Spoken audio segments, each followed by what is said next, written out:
Welcome to the San Ramon Valley Unified School District's Board of Education meeting.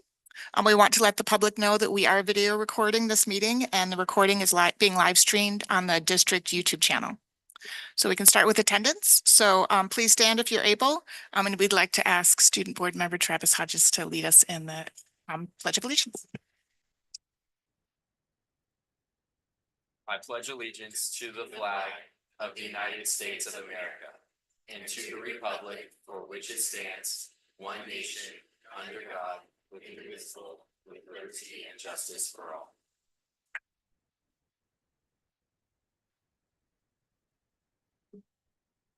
Great. And before we do attendance, we're going to start with our student staff recognition. So tonight we are happy to begin our meeting with student recognition. Over the last couple of years, you've heard us discuss the learner profile, which summarizes the competencies we feel are important for students to develop as part of their educational experience and to possess when they graduate from our schools.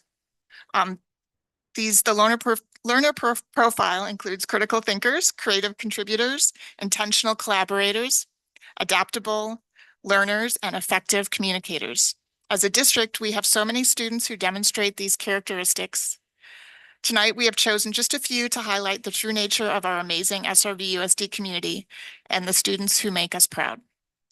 So we'll start with Kalia Koju and Ciara Preethi Viraj. Kalia and Ciara are fourth grade students at Tassajara Hills Elementary School. Hello. They participated in a PTA-sponsored program last spring called Kidpreneur that encouraged innovation and taught students about running their own business. The program culminated in a bustling evening marketplace where student businesses sold their handmade creations. These two students, who named their business Little Threads, proved to be successful entrepreneurs, earning $100 from the sale of their homemade plush, keychains, and pencil toppers.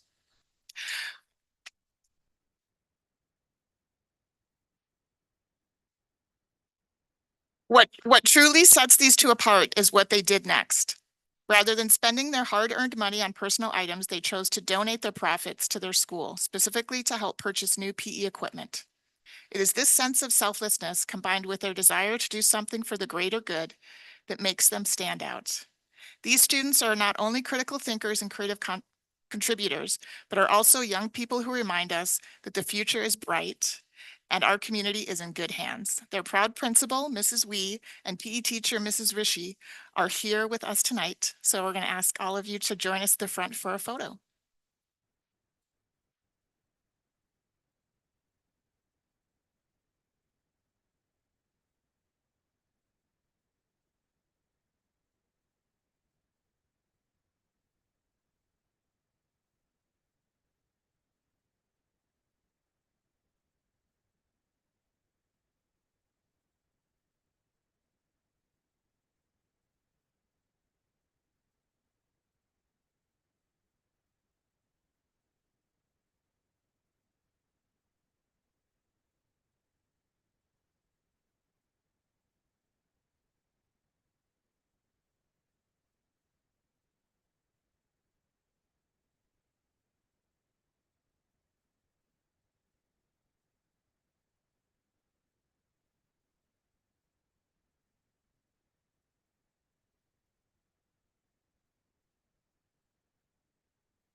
All right. Next, we have Andy Kim. Andy is a senior at San Ramon Valley High School. He has taken leadership roles in many capacities, both on campus and in the community. He is an inaugural member of the student-led anti-racism movement, better known as SLAM, as well as a member of the Equity Committee through student leadership. His involvement in both groups drives education, inclusivity, and action on campus. Andy is participating in this year's WASC focus group and has also contributed his voice to many student panels in the community and the district, most recently for the district in July and on a Town of Danville panel regarding a pending proposal. He is also passionate about bringing education and information about drug abuse and prevention to students and families in our community. Andy's teachers and principal describe him as polite, outgoing, family-oriented, self-aware, appreciative of help, a natural classroom leader, a man of character, kind yet honest when asked any question, always willing to help, always a stand-up person to help others, very intelligent and has great analytical skills. He is a genuine, inclusive, and kind. A positive student on campus, his energy is contagious. I'm making you blush, huh? Sorry. It's good stuff. We are proud of the impact Andy has made using his passion and voice to make a difference in his school and community. He is a genuine embodiment of our learner profile. We have no doubt that he has a bright future and will go on to do great things. Mr. Linton, the SRV principal, is here tonight. Please join us for a photo.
All right.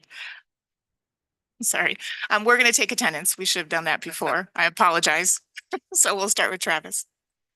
Hey everyone, I'm Travis Hodges, student trustee on the SRVUSD Board of Education, and I'm really happy to be here with you all tonight. Good evening, everyone. Thanks for being here. I'm Rachel Hurd and I represent Trustee Area 5. Good evening, everybody. My name is Jesse Van Zee and I represent Area 1. Hi, everyone. Thank you for coming out tonight. I'm Susanna Ordway and I represent Area 4. Good evening, everybody. I'm Shelley Clark. I represent Area 2. And I'm Laura Bratt and I represent Area 3. All right, so now we're going to move to report of actions taken in closed session. So at this evening's closed session, the board took the following actions. The board voted 5-0 to approve the separation agreement between the district and employee number 15322. The board voted 5-0 to approve the resignation agreement between the district and employee number 17691. The board appointed Tara Ronzi as assistant principal at California High School, effective 9/16/2024, which I believe is Monday, right? It's exciting, something like that. Yeah, which is very exciting for Cal. All right, can I get the acceptance of minutes? May I have a motion? I'll make a motion that we accept the minutes. I'll second. The motion was made by Board Member Van Zee and seconded by Board Member Clark. Roll call vote. Student Board Member Hodges. Aye. Board Member Hurd. Aye. Board Member Van Zee. Aye. Board Member Ordway. Aye. Board Member Clark. Aye. Board Member Bratt. Aye. The motion passes 5-0. Okay, can I get a motion to accept the agenda? So moved. Second.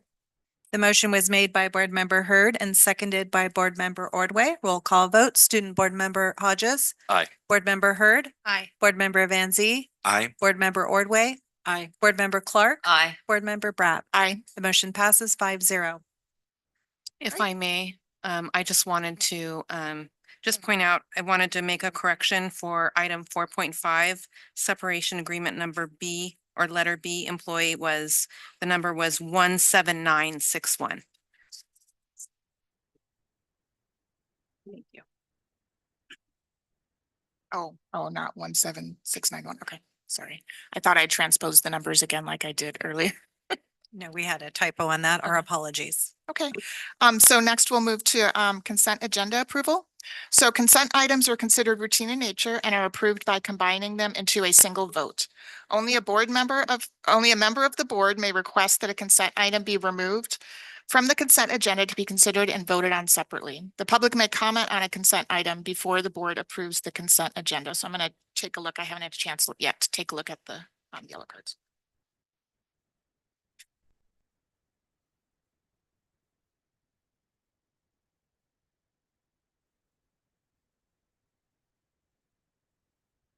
It doesn't look like we have any public comment. Does the board have any questions about anything on the consent agenda? I'll move approval of it. I'll second that. The motion was made by Board Member Hurd and seconded by Board Member Van Zee. Roll call vote. Student Board Member Hodges. Aye. Board Member Hurd. Aye. Board Member Van Zee. Aye. Board Member Ordway. Aye. Board Member Clark. Aye. Board Member Bratt. Aye. The motion passes 5-0. All right, before we get too far into the meeting, I just want to take a moment to review how public comment works during the board's public meetings. So if you would like to make a comment during the meeting, you can find yellow speaker cards, they look like these, on the table by the door. You can speak to a staff member if you have any questions about that. You will have an opportunity to make comment on agendized items when we come to that item. For comments on items not on the agenda, please submit your card at 10.4 public comment for non-agenda items on tonight's agenda. Each speaker has a time limit of 3 minutes with a timer shown on the screen while you are speaking. This time limit will be enforced to ensure fairness. Please be aware that we may interrupt you and redirect you to the correct time to speak if your comment relates to a different agendized item or if it is not within our jurisdiction. As president, I reserve the right to announce a last call for speaker cards. Please have your speaker cards submitted when the public comment part begins on the agenda item that you'd like to comment on. So we don't have kind of back and forth with answering someone else's public comment. We try to avoid that. The views expressed during public comment are those of the individual speaker. The absence of a response from the board or district staff does not imply agreement. The district believes in an inclusive, welcoming, and safe environment during its meetings for all of our community. Please be mindful that students are in the room and watching virtually. We are all here to support them and to support their educational experience. And I also wanted to just say thank you for joining us tonight. I know it's a busy night in the world, and we appreciate your engagement here with us. So next we'll move to reports to the board. 10.1 school highlight, Alamo Elementary School, and that's Principal Bjorn Remmers.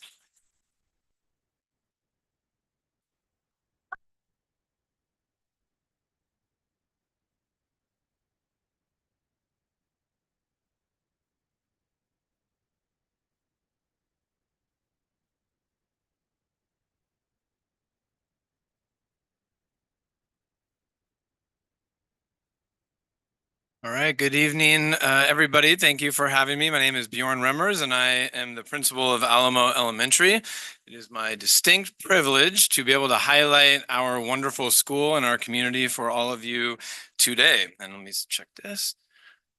Yes, okay. So I'm going to begin by talking about the history of Alamo very fast because I know I'm on a time limit. But for those who didn't know, our school goes all the way back to 1869 with the first grammar school off Danville Boulevard of only 52 students. There was another iteration in 1895. There was another iteration at Stone Valley Road and Danville in 1940, and our current campus has been there since 1965. And the bell from the 1895 campus sits on our present-day campus to this day, reminding us of that amazing history. So in addition to that amazing history, we also are special because we have this, I consider, an incredible trifecta of teachers, students, and families. We have 64 amazing, dedicated professional staff members who work really hard every single day in the interest of our students. We have 350 students total and 245 families. Our families are absolutely incredible. So when we talk about the strategic direction of shared leadership, we really see that with our parent community. The volunteer force at Alamo is really something to behold. We have kind of two pillars in our parent community, the PTA and the Ed Fund. And one of the things that I'm the most proud of with our parents is that those two entities work together in collaboration and in harmony. Our PTA really is holding down the fort for all of our community events and really working hard to build that sense of community on our campus. And our Ed Fund is working really hard to support some of our programs and our staffing to supplement all the amazing stuff that we have going on there. So an example of our PTA and our parent force coming together for the betterment of our kids is our annual talent show, where we have 140 students participated last year, 35 acts, including a fun Barbie and Ken staff presentation. Yep. And so, yeah, we like to have some fun, but this was really all for the kids and showcasing all of the multifaceted talents that they have. And so that was fun. We have an annual hoedown, which is coming up. There we go. Hoedown time. It is next Friday for anyone who wants to come. It is basically our whole school will turn into a giant carnival, and we've got music and games and rides, and parents put in a tremendous amount of time and effort to make this event a huge success. So we could not do that without them. Our Ed Fund does a tremendous amount, and just one of the small things that they do is they sponsor a staff first students basketball game. And our staff, because they're a lot of fun, they come out and they'll play basketball with our students. We have a first through third grade team and a 4 or 5 team. Last year, that fifth grader in the middle there named Carter Breeze hit a game-winning buzzer beater from 3 to beat the teacher. Sorry, I know you didn't want me to mention that in public, but it did happen. Okay, so we have a very special community because of everything I've mentioned, and because of that, we're really able to focus on the social and emotional well-being of all of our students. So we have many things in place as a safety net for our kids. So we've got school-based counseling, we've got skip counselors, school psychologists, we've got a rainbow room that focuses on social skills and friendship skills, a resource room, speech and language services, reading intervention, math intervention, OT, the list goes on and on. So there's a lot in our school. One of the things that we're doing the past 2 years is we're piloting a tier 1 behavior approach called PACS, and PACS means peace. This is a way to have a common language amongst all of our students and staff. So when students go class to class, so for example, if I do this, so you can see that is our, they did it. I'm so proud of them. All right. So yeah, so our they kind of know that's an attention getting signal school wide. And we have a lot of different languages that every class will use that everyone kind of understands. So that's something that we're rolling out and experimenting with. We have assemblies in our school. We do plays. We've got every grade level does plays and concerts. Some of them are together, some of them are separate. So it's really special to see all the performing arts that happens at our school. We have an amazing garden that was a collaboration over the years with students and teachers and parents. On our first day of school, we had great getting to know you activities, and you can see from that photo that our staff likes to have fun and keep things lively. Lots of class celebrations.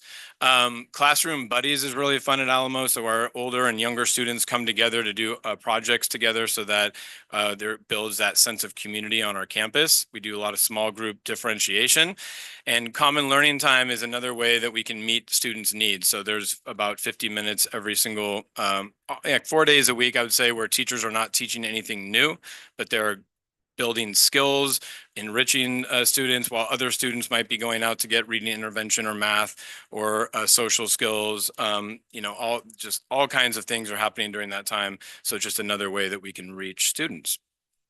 And because of all the social emotional work that we do with our students, that allows us to kind of pave the way then for all of the academic work that we do. And so we are this year going to be focusing on the learner profile, really thinking about, okay, if we want our 12th graders to be graduating with these, 5 skill sets, then what do we need to be doing in elementary school to kind of pave the way? So, building intentional collaborators, adaptable learners, critical thinkers, creative contributors, and effective communicators. So we're going to be doing some of that. We, basically do a lot of group work and we have a lot of projects. We partnered with Defined Learning and we've gotten professional development from them to get different deep learning projects in motion. We obviously have a lot of quality tier 1 instruction, flipped teaching partner work, utilizing that common learning time. So there's just a number of ways in which we're trying to get there. And I think this is one of the conversations we'll be having as a staff to continue to look at how we can innovate to get us there and do our part for our 12th graders to have all those skills by the time that they graduate. And so all of the community, the sense of social emotional well-being on our campus, the academic excellence, all of it kind of comes together to create what a lot of students will describe at Alamo as a feeling of being home. And you'll hear that from students, and you'll hear a lot of staff and parents talk about Alamo as a tight-knit community that feels like a family. We are the smallest school in the district, but we are mighty because of that close-knit family feel. And I thought, what better way for you to get a sense of the feeling on our campus and how positive it is than to have our choir come up and sing for you This Little Light of Mine, which is our school theme song. So without further ado, if we could have our amazing singers come on up. This is a true Alamo tradition, and at every event we have, we end up singing this song. And so there's really nothing more Alamo that I could have you experience than our students singing this song for you.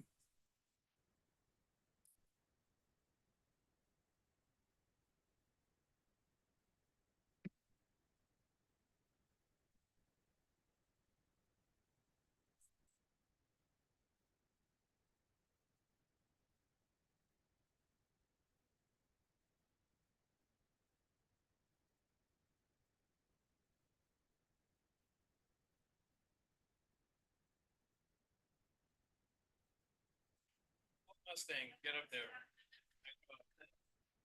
Calling you out. Make it quick. That's all right.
Thank you, students. You were shining. Nice job, Mustangs.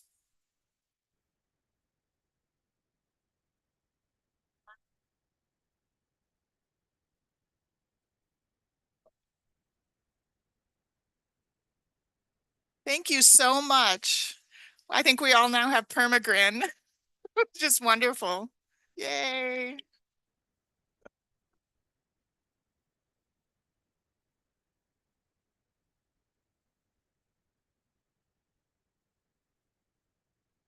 Thank you for indulging us.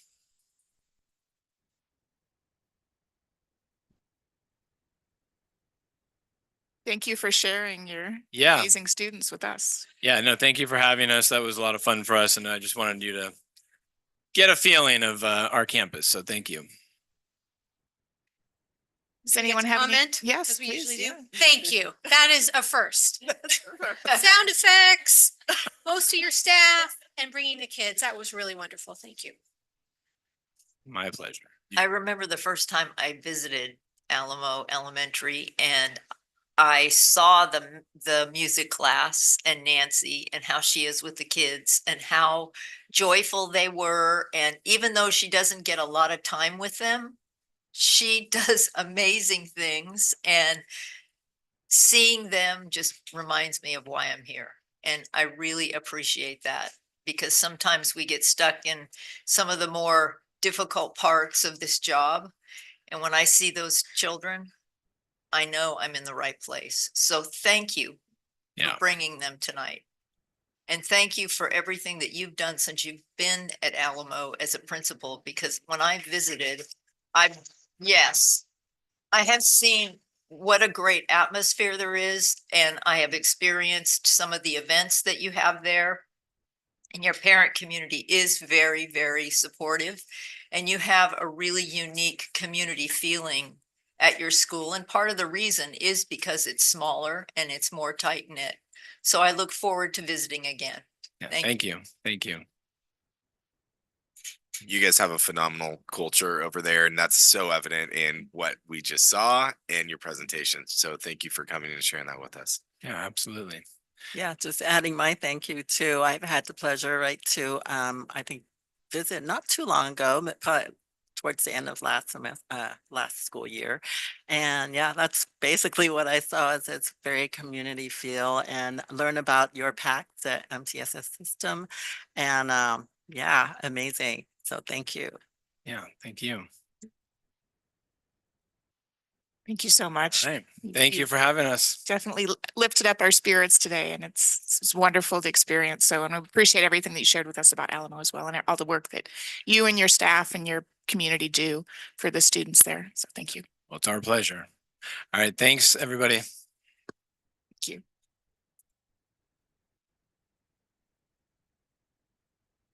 All right, so next we'll move on to 10.2 resolutions. We have Safe Schools Month, and Director of Student Services, Dave Kravitz, I believe, will be sharing some information with us.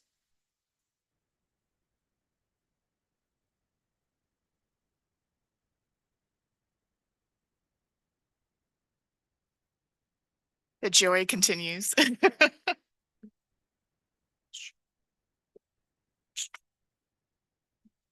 Okay, that's going to be the toughest act in SRVUSD school board history to try and follow, but I will try. Thank you, everybody, for having me. Good evening, trustees, Superintendent Kamick, and executive cabinet members. It's my pleasure to speak with you about Safe Schools Month, which is recognized nationally each October.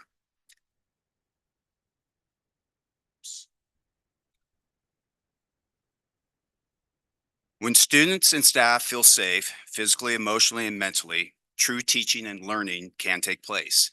It is our mission to provide a safe and disruption-free environment each and every day. As a school district and at every school site, there is a zero tolerance policy for bullying and violent behaviors. Also, our school leaders and staff are committed to prevent and address all acts of discrimination and hate on our campuses. Each year, school and classroom leaders communicate and uphold appropriate behavior expectations. When incidents do occur, as they unfortunately have, Both teachers and administrators work diligently to reteach students what the correct behavior standards are, repair the harm done through the use of restorative practices, and assign meaningful and appropriate consequences to help prevent the students involved from repeating those misbehaviors. Also, staff are expected to offer supportive measures to any student who has been victimized or any other student who may have been harmed because of the actions of another student. To help our school leaders in their mission to provide safe learning environments for all, I've provided a short list of programs and partnerships that we have in place and when utilized have proven to be highly effective. School safety plans are reviewed and submitted each year. We foster positive relationships with local police, sheriff, and fire departments.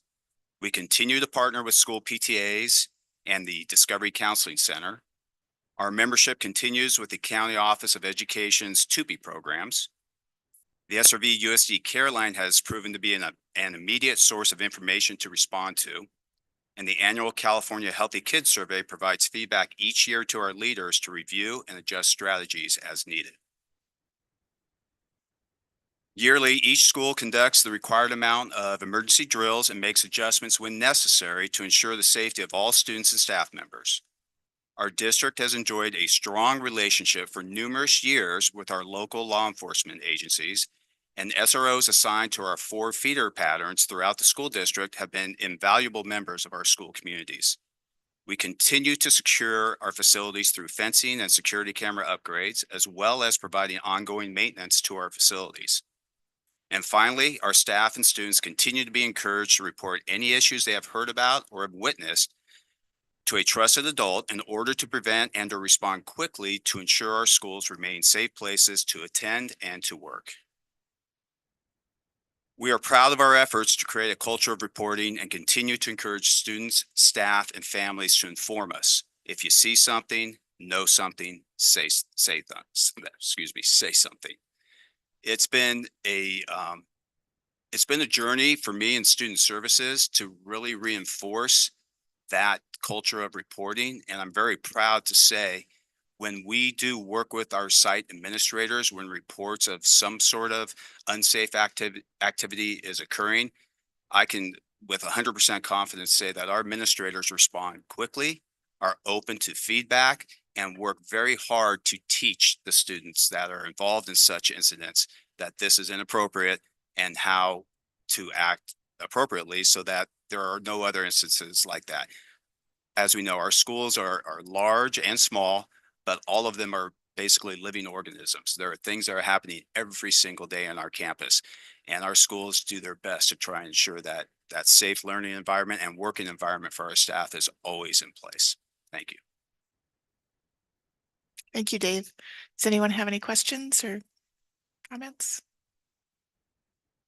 No, I appreciate all the work that we've been doing. I know recently at Cal, the fencing was all complete, and I was at the game on Friday and noticed it, and it makes a difference, I think, that we are able to really secure all of those campuses. So, great. All right, thank you. Thank you. And so next is Red Ribbon Week. Our College and Career Readiness Coordinator, Jessica Colson, will be presenting.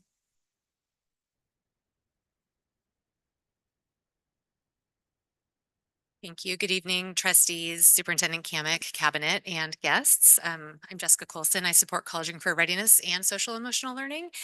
And I'm here to talk to you tonight about Red Ribbon Week. It's always the end of October, so it actually spans 2 school weeks. This week starting on the October 23rd and ending on October 31st. This year's theme is Life is a Movie, Film Drug-Free, and it was the theme that won this year was There's Always a Contest, and it was submitted by a digital art teacher and her student from Salone Middle School in Ohio. This is a national competition every year, and it serves as a powerful reminder that ordinary Americans nationwide contribute significantly to their communities every day by embracing a drug-free lifestyle. As always, the deadline for the 2025 theme is December 31st of this year. So the National Family Partnership, it's formerly the National Federation of Parents for Drug-Free Youth, was established in 1980 as a grassroots grassroots movement by a handful of concerned and determined parents. They were convinced that they needed to play an active role in drug prevention education. Since its founding, the NFP has devoted its efforts to the well-being of youth, and today it is a national leader in drug prevention, education, and advocacy. Closer to home, we have a variety of activities that happen throughout the week that are listed on this slide. Some of them are more organic and some of them are more coordinated, like competitions and contests throughout the week at the school site. And that is it for Red Ribbon Week. Thank you very much. Thank you. Does anyone have any questions or comments? All right. Thank you so much. We love Red Ribbon Week. It's a great program. Okay, so now we will move on to Week of the School Administrator, and that's Director of Human Resources Classified Evan Powell and Director of Human Resources Certificated Meredith Bullock.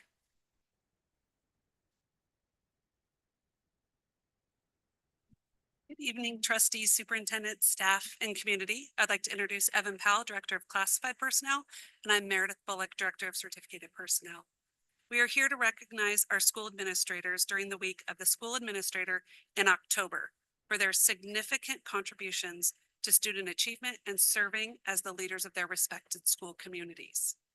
The title School Administrator is a broad term used to define many educational leadership positions: superintendents, assistant superintendents, principals, assistant principals, special education and adult education leaders, curriculum and assessment leaders, school business officials, classified educational leaders, and other school district employees are all considered administrators. School administrators are dedicated and passionate, lifelong learners who believe in the value of public education. Research shows great schools are led by great principals, and great districts are led by great administrators and superintendents. These site leaders are supported by an extensive administrative network throughout the state.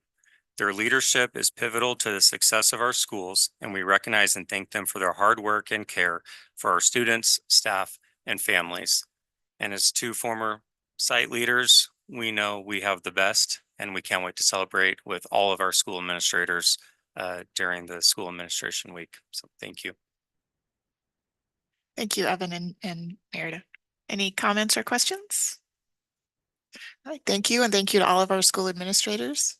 No, it's fine. Oh, I'm sorry. Go ahead. I didn't know. Oh, I just wanted to say that sometimes I think people don't, maybe from the outside looking in, understand how important and how much impact great administrators have on a school district. And I now, sitting in this seat, see it every day, how dedicated, how smart, how compassionate our administrators are, and also how qualified so many have master's degrees, and they could do a lot of other things, but they choose to be here to have an impact on all the kids in our school district. And I, as a board member, am truly, truly grateful for the leadership we have in this district, because without it, I wouldn't be able to make as good of decisions, and the information that I get from you and the hard work that you put, all of our administrators put into it, especially our principals who are, you know, on the front lines a lot of times. So I just want to give a shout out to all of them, because I really, really, truly appreciate them. Thank you, Shelley.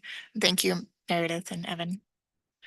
All right, and then our last resolution this go around is National Bullying Prevention Month, which is will be presented again by our Director of Student Services, Dave Kravitz.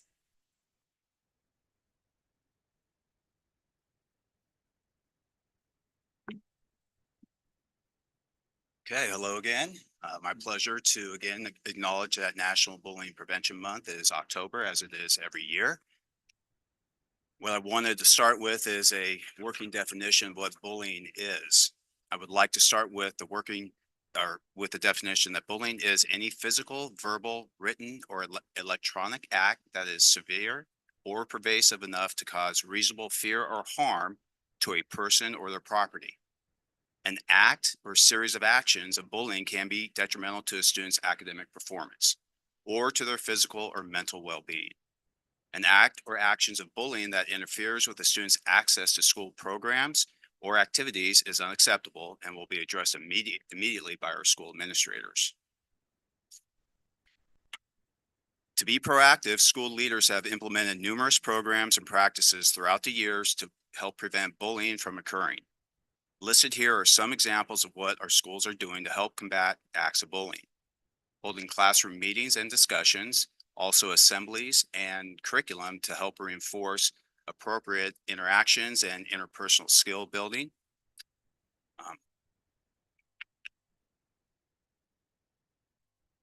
Prioritizing social emotional well-being and teaching respect for others. At our elementary schools, buddy benches and playground pals are programs that and facilities that have been put in place to help support friendship building and preventing bullying on campus. And responding to care line tips. All of our administrators and various district personnel receive these care line tips. And when they are received, and I can speak from personal experience when I did work at a school site as an administrator, has proven extremely helpful in helping to prevent both bullying and unsafe behaviors on campus. And at our high schools, the implementation of Safe School Ambassadors. Jessica Colson went to a conference a few years ago and brought back Safe School Ambassadors to our district and worked with our high school principals to help implement these programs in various campuses throughout our high schools. And so far, it has proven to be very successful at all of our schools. And what I wanted to do next is show you a interview that recently occurred between Assistant Principal Rhonda Taft at California High School and two of her students. I believe they are juniors, Christian and Rishi. I'd like to share that with you now.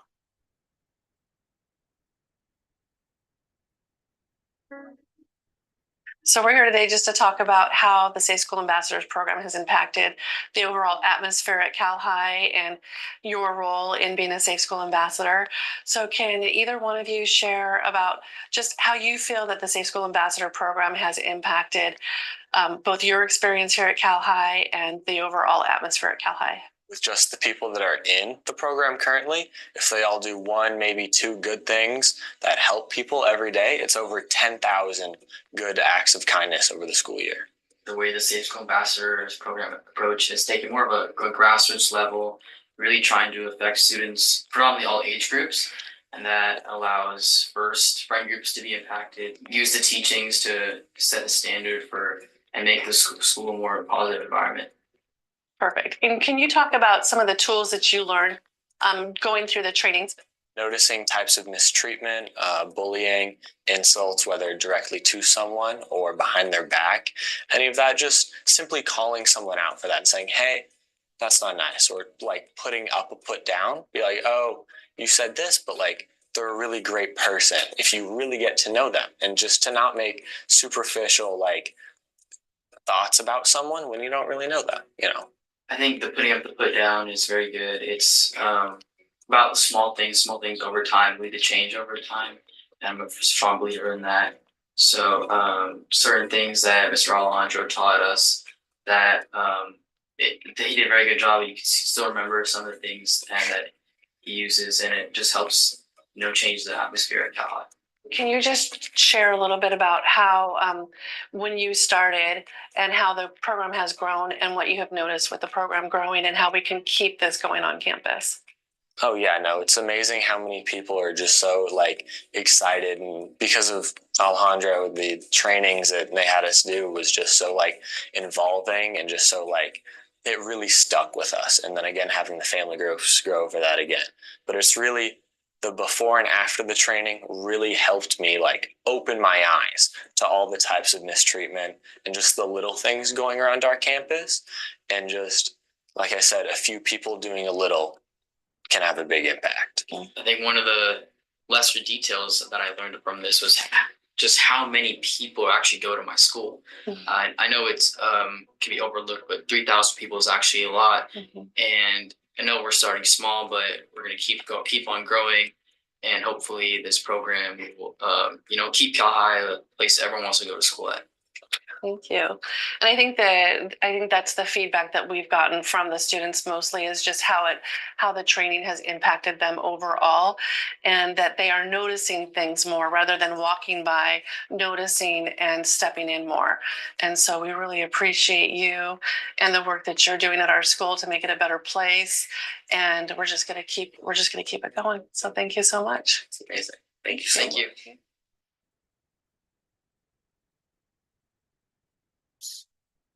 And finally, I'd like to thank Logan for helping us produce that video, and I can attest that that was one take. Okay, and not just because of Logan's skill and ability, but because of the authenticity of both, of Rhonda and both students, Christian and Rishi. Very proud moment for me personally to sit there and listen to them talk. It was not staged in any way. And very proud of all the work that our administrators and our staff members, our classified staff and our teaching staff in reinforcing appropriate behaviors and interactions. And I'll just finalize by saying, you know, seeing the Alamo presentation, all the little ones here singing and the pride and what Principal Bjorn was talking about as far as, you know, just everything we do from kindergarten or even pre-kindergarten all the way through 12th grade. Very proud moment to see that we have a lot of good people on our campuses, students included, obviously, who are doing the work to help make our campuses safe places for learning. So thank you. Thank you, Dave. Any comments or questions? Just one question. I just want to, did you say that the safety ambassadors are, they're all at all high schools? And Yeah. all 4 high schools, yes. Great. Thank you. Dave, I just wanted to thank you for taking something that's, you know, sort of on the negative end, like bullying prevention, but really framing it in a positive light that showcased all the really great work the district has been doing over the last several years in the whole area of social emotional learning. And the fact that you pulled in the student voice at the end was really the icing on top. Thanks. Yeah, thank you. Thank you so much. And I just wanted to point out, I also appreciate you bringing students into this and with this video and with Alamo, you know, it's really wonderful to have, we talk a lot about centering student voice, and to actually have them in the center of this meeting is incredibly valuable. And so I really appreciate that work and making that connection. So thank you. We do not have public comment on the resolutions, so we will move on to 10.3, which is strategic direction, deep learning and innovation, including CASP, and that will be Executive Director of Curriculum and Instruction, Ms. Debbie Pettish.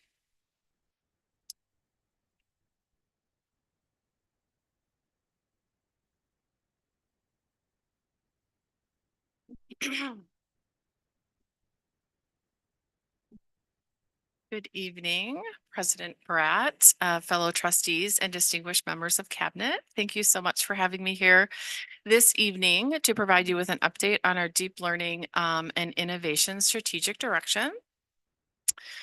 So this probably looks familiar. I know it does to all of you and hopefully to the audience. This, of course, represents our 6 strategic directions and how they interact with one another. So, of course, at the base of the pyramid, we have our stewardship of resources, shared leadership, and culture of responsiveness that all really form the foundation for what we do in terms of equity, social, emotional well-being, which of course creates the conditions for deep learning and innovation to occur, which is at the top of the pyramid, because of course it's our priority as a school district to support all students in learning at high levels. So this is what our deep learning and innovation strategic direction states, and some things that tend to stick out to people. The word empower, empowering students, finding purpose, meaning, and joy in their education. And then of course, supporting students in really excelling at post-high school endeavors. And then our learner profile, as Bjorn talked about earlier, really represents what we want students to know and be able to do. We're really the competencies we want to nurture over their time in SRVUSD. So upon graduation, of course, we want students to acquire these competencies, such as being creative contributors, critical thinkers, etc. All of our sites and district level departments engage in continuous cycles of improvement, of course, where we create goals, we develop actions in order to meet those goals, and then we monitor their progress over time and adjust our actions and goals accordingly. The three goals you see on this slide are really our large overarching goals that were part of our strategic plan that we brought here in June of 2021. So they're not necessarily specific goals for this year, they're just larger overarching ones. So the first is to create a coherent system aligned to support instruction. The second really focuses on using instructional models in order to engage students at deep levels. And then the third talks about assessment and using authentic forms of assessment in order for students to be able to apply their knowledge and skills to new settings. We, a couple of years ago, adopted an SRVUSD specific data dashboard. So this is not to be confused with the California state dashboard. And this one is really grounded, of course, in our 6 strategic directions. And the way the report tonight is organized is really around, of course, the deep learning and innovation category, which focuses on 3 indicators: college and career readiness, English language arts, of course, or ELA, and math. And then something that we've been trying to emphasize as a school district with our principals specifically is the interplay between, we have a lot of words and acronyms and ideas that we like to use in education. How do all of those interact with one another? And so what we're really trying to focus on is this idea that our goal is to have students engage in deep learning experiences in every single classroom for them to learn at high levels. That is innovative, high quality tier 1 education. If that happens, then students will acquire the learner profile competencies over time and ideally have those in place by the time they graduate.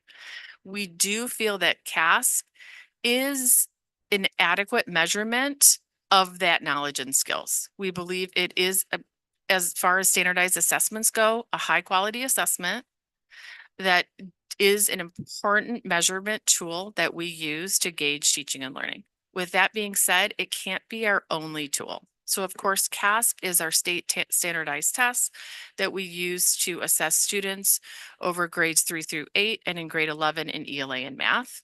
We'll also be talking about CAST, which is our science test. And then we have some other assessments that we will bring in here.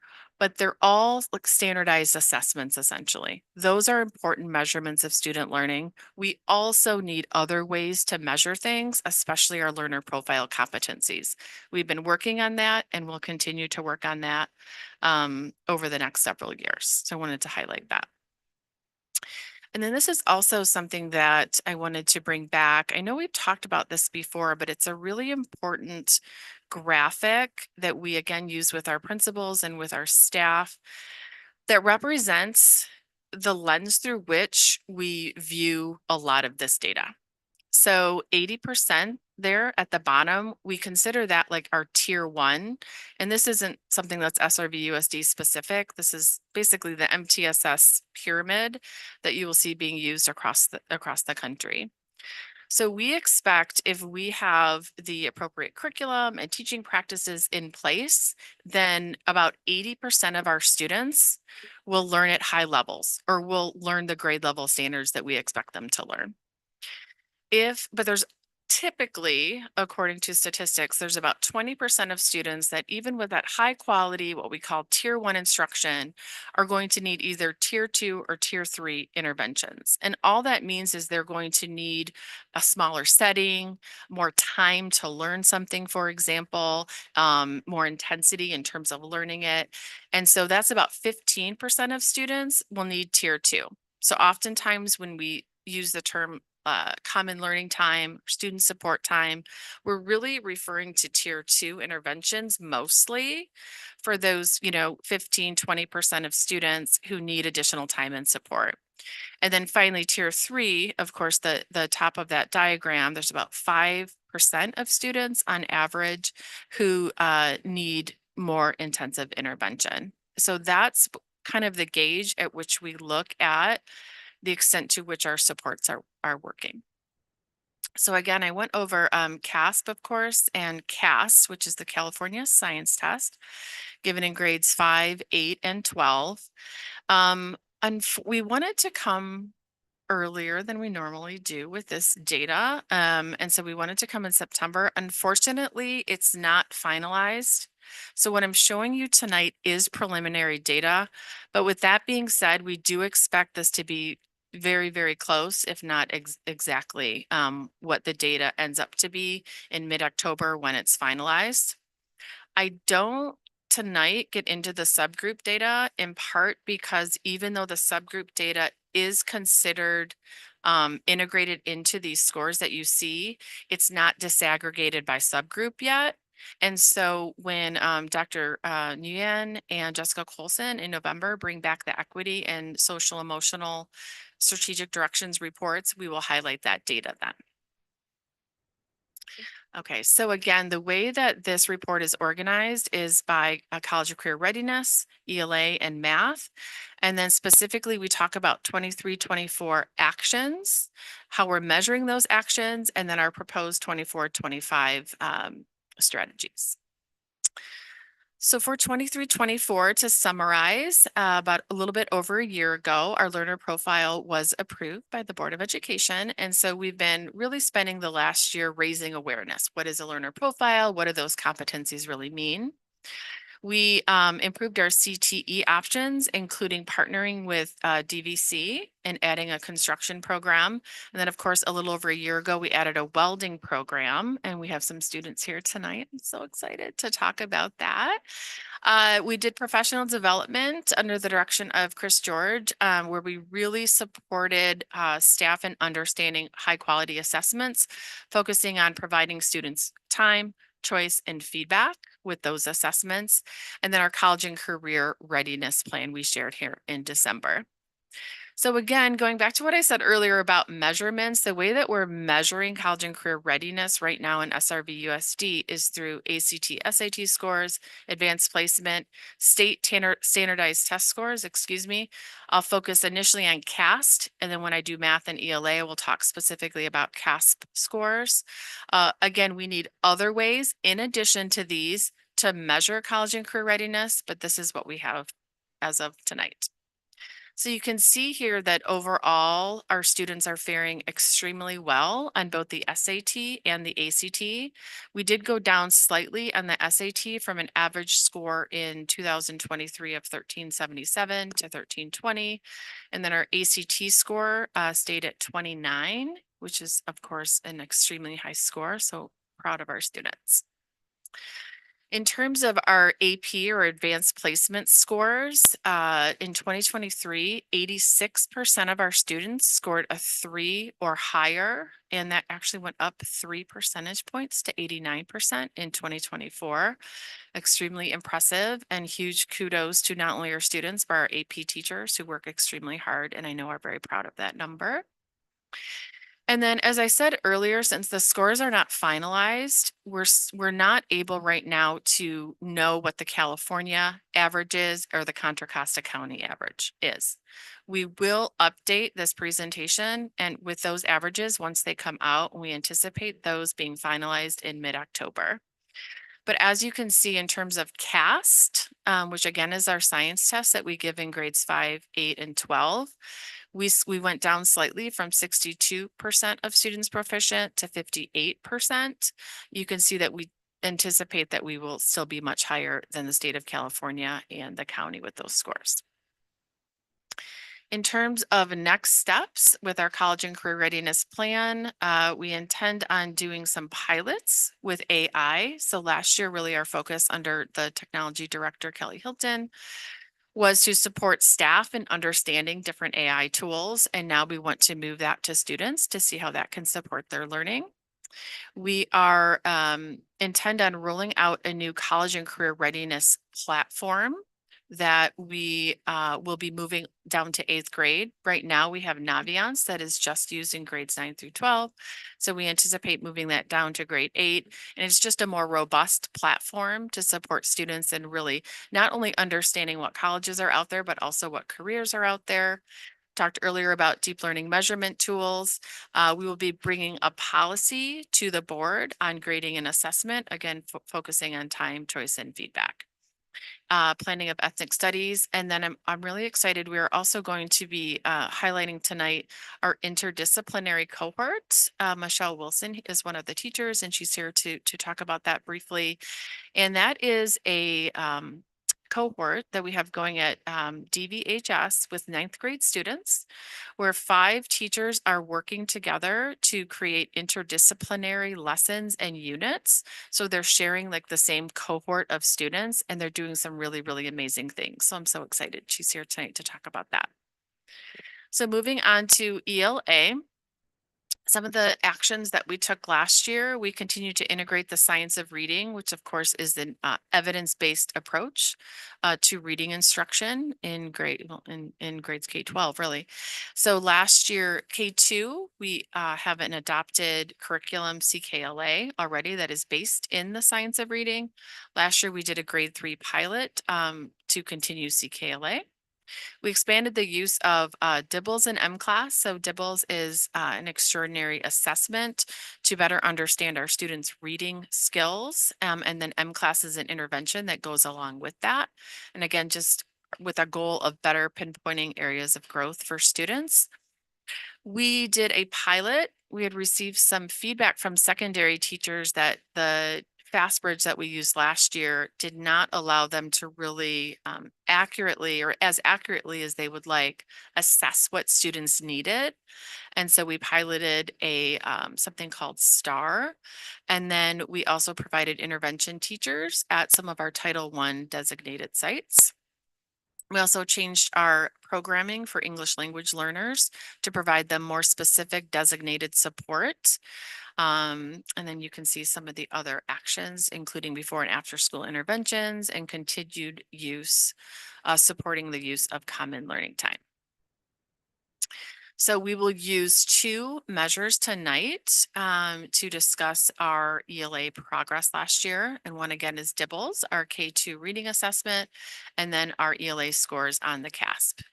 So again, we don't have California or Contra Costa County averages, but we do anticipate being well over those averages this year as well. We did go down slightly overall in ELA from a 78% proficiency to 76% proficiency. If you look at it by grade level, this is DIBELS, and we really like to look at that fall over spring. So you can see that we do feel that our science of reading efforts in K-2, as evidenced on DIBELS, are working quite well. There's always room for improvement, absolutely, but we feel, as evidenced by the standardized assessment that is commonly used across the country, students are making great progress. And of course, we don't have CASP in those grade levels. We do have CASP in grades 3, 4, and 5, and you can see overall there has been a decline in ELA scores across the elementary level. And we've talked a lot about that as a district office and with our principals and with our staff members. And again, we take these scores very seriously. The science of reading initiatives that we had have largely been in K-2 and haven't really followed the students up yet to 3-5, number 1. And number 2, these students, you know, there are grade 3 students last year who of course are grade 4, were in kindergarten during 2021. And so we do feel that COVID has impacted these scores. With that being said, we also feel that it is incumbent upon us to support our principals, to support our staff, and supporting our students, really creating the conditions so that all students are learning at high levels, regardless of COVID circumstances or other things that we've had on our plate. So I really want to make that clear. In terms of secondary, we saw a slight increase in 6th grade, 4%, 7th and 8th stayed the same, and grade 11 went down by 2%. So how does that impact our actions for 24-25? So we ended up adopting a new screener that we've had very, very positive feedback from our secondary ELA teachers on it. It's just in secondary. Again, we believe it's going to better pinpoint the needs of students so teachers can support them during intervention time embedded in the school day or during class time, of course. We're expanding the use of that reading assessment to grades 4 or 5. And then we did end up adopting the new science of reading based curriculum for 3rd grade CKLA, and that is knowledge and skills we adopted. They're integrated. And in addition to those other actions you see that I think you're familiar with, you probably aren't familiar with this idea of focus schools. So we are in both ELA and math creating, we've identified a handful of elementary and middle schools where the coordinators are going to go in and support those principals and really work alongside them in supporting staff in identifying the data, using screener data more effectively during student learning time, and really kind of digging into those high quality tier 1 practices. So we're really excited about that. Moving on to math, our math coordinator, Rachel Lynch, chose to move on to be a director in another district. So we miss her. She did a great job over the last year and a half. We do have a new math coordinator, Tiffany Zamet, and she's absolutely amazing and wonderful. She was an assistant principal at Cal High and was a math teacher for a number of years and has worked at local community colleges. So she's been a great addition to our team. Last year, we had mandated professional development for all secondary teachers on high quality math practices. Rachel also worked very closely with 1 to 2 leaders per site to really develop their leadership capacities and going back and leading math teams at their school sites. We provided, similar to ELA, we provided math intervention teachers at the sites who received Title I money. We, again, really examine the effectiveness of our screeners in math at the secondary level, like we did in ELA. And then again, are really working hard to support the effective use of common learning time. In terms of measurements, so instead of DIBELS, we talked about that for ELA, we use FastBridge, which is our screener in grades 1 and 2, and then CASP in grades 3 through 8 and 11. Again, don't have California and county data. I'm confident that we are above those scores. SRVUSD remained consistent with 72% proficiency, 23 to 24. Here you can see our FastBridge scores, again, looking at it from the beginning of the year to the end of the year. And so you do see some improvement in terms of proficiency there. In CASP, again, in elementary, we're down in grades 3 and 5 and up slightly in grade 4. And again, we do feel that we need to continue to support students and really understanding the foundational ELA and math skills that they seem to have some gaps in. Secondary, we are overall up in grade 6, 7, 8, and 11, or you can see grade 6, grades 8, and grade 11 were up in terms of math proficiency with a slight downward trend in grade 7. So in terms of 24-25 actions, again, we're doing a new screener in our classes in middle school math. We're using STAR, and then we're using something out of, I think it's UC San Diego, called MDTP in our high school level classes, starting at Algebra 1, whether it's taught in middle school or high school. And again, the teachers have really rave reviews so far in terms of it supporting them and really understanding where students are struggling in math so they can form effective intervention groups. Again, common learning time is a high priority. We want to analyze our math pathways to really ensure that they're being as effective as possible for all students. So we have a 2-year algebra sequence called A1E1, A1E2. And we're really looking at the extent to which that's supporting students in being successful and what other mechanisms might we put in place to support students who would traditionally take those courses. And again, we're supporting our focus schools in terms of elementary and middle schools and supporting those principals in terms of working alongside their teachers to develop high quality or to further nurture high quality math practices. So I would love to, we're going to start with Shavante and I'm going to move over. So Shavante Eddington, Shavante, if you could come up, thank you. Let me move over. Shavante is our teacher on special assignment for visual and performing arts, and she has done an amazing job. Oh, thank you. An absolutely amazing job at really supporting K-12 in expanding our visual and performing arts offerings. So I asked her to come and speak about it briefly. So I'll turn over to you. All right, thank you for allowing me this opportunity to address the board. I wanted to just share a story. I think that's a really fun way to display. And I chose something that was very personal to me and one of the last big projects I did before I left Diablo Vista. During the summer, I was diligently looking for music that would meet my percussion needs. I had a class that had about 10 percussionists, and you have to have stuff to keep them all engaged. So I did a lot of listening to the latest catalogs, and I found a piece called Through the Storm.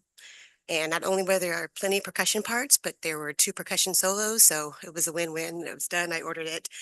And then when the school year started, the piece came in the mail, and I read the composer dedication and realized the song had been commissioned by a middle school band in Texas as they tried to comprehend the devastation of the deep freeze in 2021. I got chills as I read the background to this story and knew this was an opportunity to once again do more than just learn the music. I created lessons that talked about what led to the deep freeze, and I created a composer Google Meet where students were able to talk to the composer about his creative process. We discussed the professional aspect of being a published composer, but most importantly, he talked about the real effects the storm had on students their age. No longer was learning this piece about looking at the symbols. It was relatable. It was personal. We were able to make correlations between California wildfires and earthquake preparedness. Students worked together in small groups to generate thoughtful questions for the composer and worked on their presentation skills as they interacted with him. We had a wonderful time with the composer, Gerard Hall, and the students had a greater appreciation for the nuances of performing the music, given lived experiences, and the parents appreciated insight into an example of how it was spending their classroom donations. While all of this is wonderful, as we look at the 6 competencies of deep learning, there was still more to come. Around February of that year, I started to receive notices that students were using this experience to support their science curriculum. Unbeknownst to me, they had been working on a research-based deep learning project in their science classes where they had to research a natural disaster. And so many of my students had strongly identified with the Texas deep freeze because they had this personal connection to the composition. I often joke with the science teachers about how much more impactful this could have been if we had actually planned this together. But I think that goes to the strength of the deep learning we were already doing. I guarantee you, I did not go into the assignment with a list of the 6 competencies as if checking off items on a shopping list. These experiences were organic. Our students were given the space to make deep connections to their learning, and the rest followed. That is what our arts teachers are doing every day. We see it in our courses where students are learning how to sew costumes for their theater productions, using math skills to create designs for the sets they are going to build themselves. You see it as they survey historical time periods to make sure their costuming is appropriate for the global location and production is set in. And you see it as they are able to connect the cultural dances they learn in elementary school to children around the world. And it's about students learning programming skills to write code for those who might not be able to physically move their bodies to dance, but can program a robot to do the dancing for them. So I want to thank you for this opportunity for letting me share a little glimpse into how deep learning looks in the arts. Thank you so much, Shavante. Next, I'll invite Michelle Wilson up. So speaking of teachers working and planning together, again, Michelle works at Doherty Valley High School and is part of our interdisciplinary cohort. And she is going to talk a little bit about that and how that exemplifies deep learning and innovation. Hello, everyone. My name is Michelle Wilson, and I have the privilege of serving as the English teacher for our interdisciplinary cohort, which includes dedicated colleagues Drew Kravitz in world geography, Dearborn Ramos in health, Jill Acefa in algebra, and Pooja Rai in biology. We're thrilled about the potential of this cohort model, particularly for fostering deep learning. So for years, as teachers, we always work to engage students and encourage critical thinking. However, we faced ongoing challenge of fitting real-world connections and meaningful learning into a 55-minute class period. But in just a few weeks, we've seen our Solutionary Academy students make strides in drawing critical connections across subjects. For example, just today, in some reflections that we were doing, students drew a connection between the elements of culture that they learned in world geography and the struggles of the protagonist of the graphic novel American-Born Chinese that we were reading in English class. They were posing questions like, does culture limit people's voices? Is it a major cause of bullying? Or why do humans naturally have discriminatory bias against others? Other students saw connections to the dimensions of wellness that they were learning in health, noting a character's struggles with emotional and spiritual wellness. Still, others drew parallels between geography and biology, wanting to know more about how ecosystems affect biomes and create communities. So one of the primary ways that we're fostering deep learning is by creating a real world sense of purpose for our students. We call our cohort the Solutionary Academy because we aim to go beyond traditional subject matter. Our mission is to guide students in using their knowledge to develop solutions to global challenges. So we've chosen the United Nations 17 Sustainable Development Goals, the SDGs, as our framework, with each semester focusing on one specific goal. This semester, we're concentrating on SDG number 3, good health and well-being.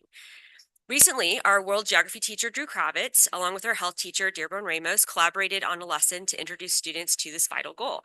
Soon, students will be working in teams on interdisciplinary capstone projects, tackling real-world health and well-being issues. We're excited about the possibility of sharing these projects with our community as the year progresses. Additionally, we're fortunate to have our librarian, Carrie Knapp, working alongside us. She actually this summer went to visit Japanese students who were also addressing the SDGs and had been very much living in the SDGs for quite a while. And when she told them that American students really didn't look at the SDGs, they were incredibly shocked. And so we've decided that one of our goals this year is to connect to those Japanese students who can kind of act as mentors in this process for our own students, but also as global partners working toward a common future. So one of the most rewarding aspects of the cohort model is the strong sense of community that it fosters. Our students spend the first 4 periods of the day together, which accelerates the development of meaningful connections. They're not just forming social bonds, but they're actively discussing and applying content from each of their classes. Each student maintains an interdisciplinary binder where they track and reflect connections between their subjects. The method encourages them to see real-world relevance in their education, sparking genuine interest and inspiration. But as much as our students are thriving, we as teachers are also deeply energized by this collaborative approach. We meet daily to share notes, we plan interdisciplinary projects, we adapt our curricula to enhance each other's classes. This level of collaboration has been truly rejuvenating for all of us, and it reinforces how essential teamwork is to meaningful education. So in closing, I want to thank you all for your support of this initiative. We look forward to keeping you updated throughout the year and inviting you to our Solutionary Academy presentations, where you'll see firsthand the incredible work our students are doing to make a real world impact. Thank you. Thank you so much, Michelle. And I just want to highlight, thank you for your support of those two initiatives, for lack of a better term. I also want to thank the endowment component of Ed Fund, because they've generously donated, for both visual and performing arts and for our interdisciplinary cohort in order to support those programs. I am now going to turn over to 3 students. And of course, we added welding a little over a year ago, and we asked these students to come and talk about their experiences. So I'm going to get out of the way. We have T. LaQuignac, Quinn Tolan, and Dominic Bullock. So I'll turn over to you 3 and we'll add a chair.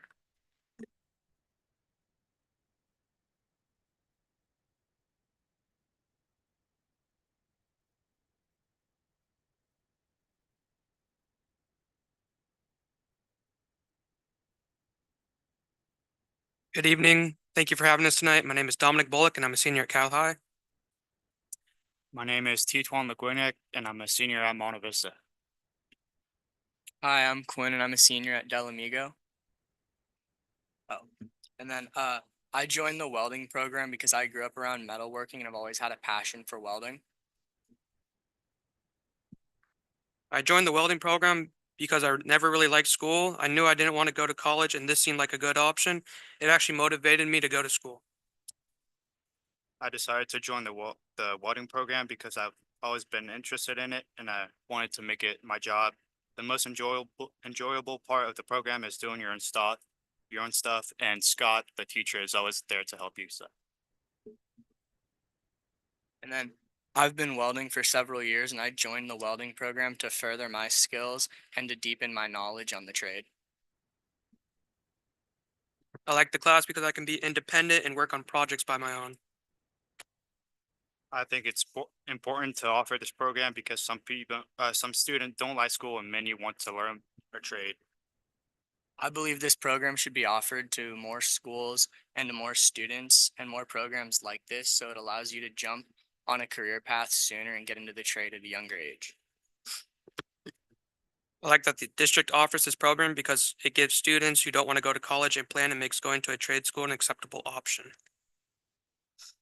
After this program, I plan on doing an apprenticeship for ironworking, and in the future, I hope to be on the pipeline welding. So. And then after this program, I'm going to continue to take more classes and further my knowledge and continue working at my fabrication shop in Morgan Hill.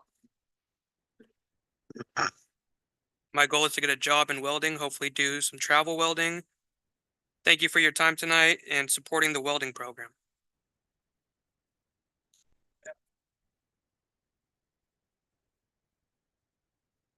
Yeah.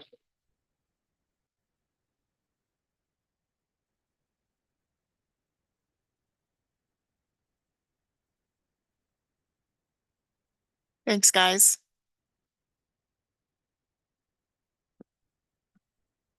Sorry if you had questions, but I know they wanted to get out of here. But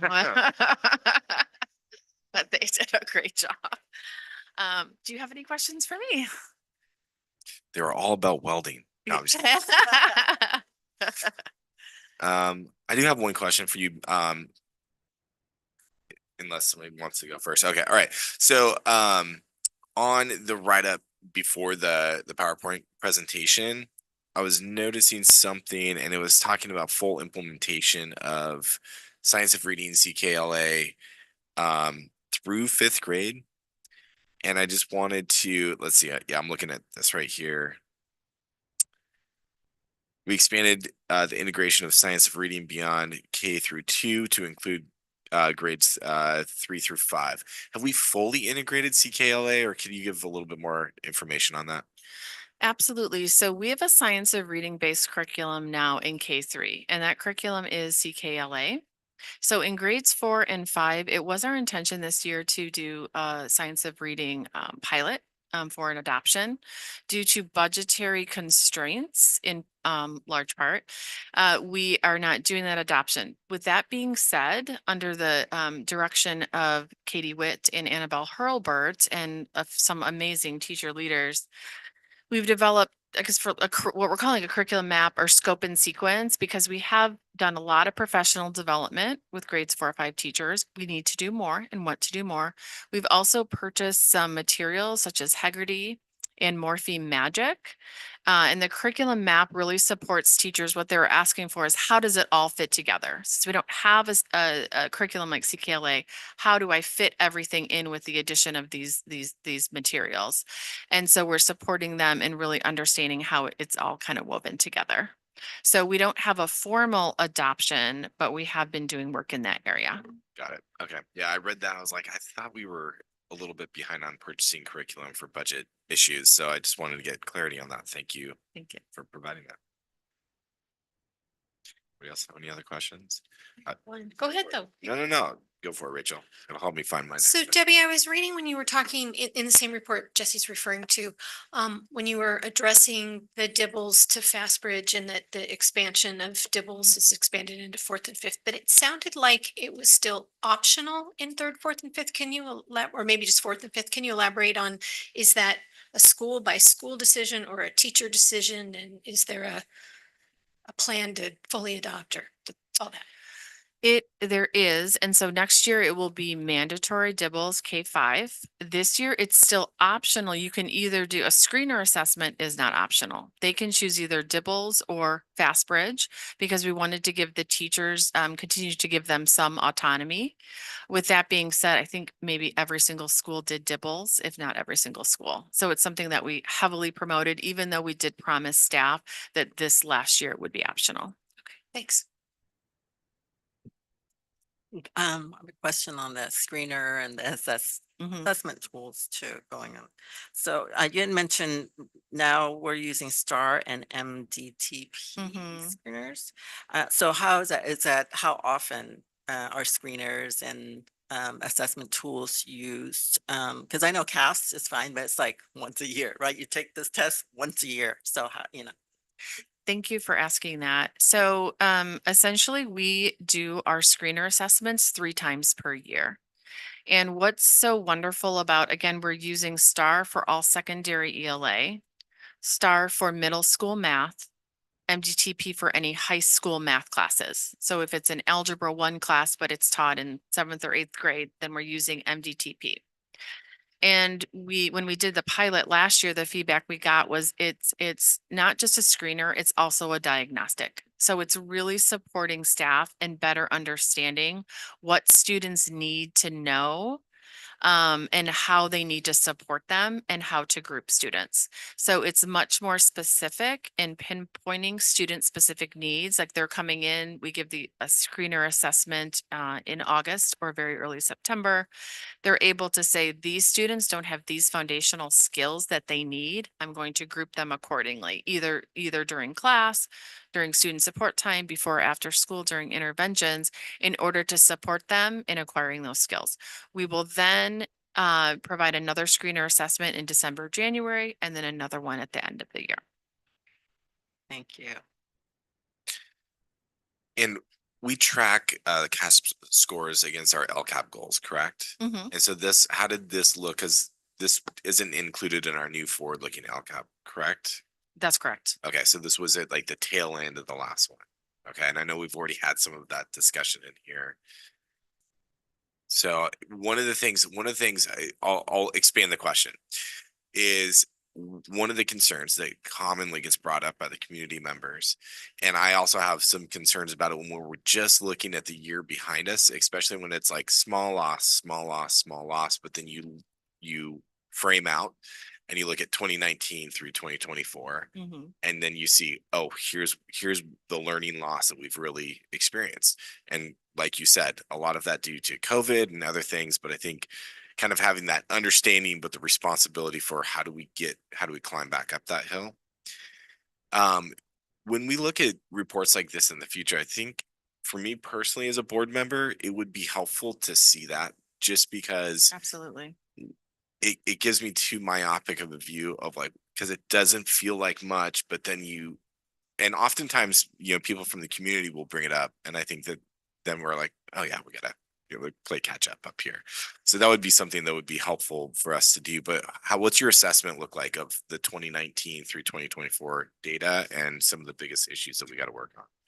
So I have that on my computer, so don't quote me, but I believe ELA were down a little bit, but it's been a little bit up and down, up and down. Okay. And then for math, we are down, I want to say maybe 4 or 5 points overall. Yeah. And so I would say that when you look at how other districts have done, we're fairly consistent in terms of there being a little bit of a downward trend from like 16, 17, and then especially after with COVID. Yeah. Okay. So, but I can absolutely provide that data in the future or to you in the interim.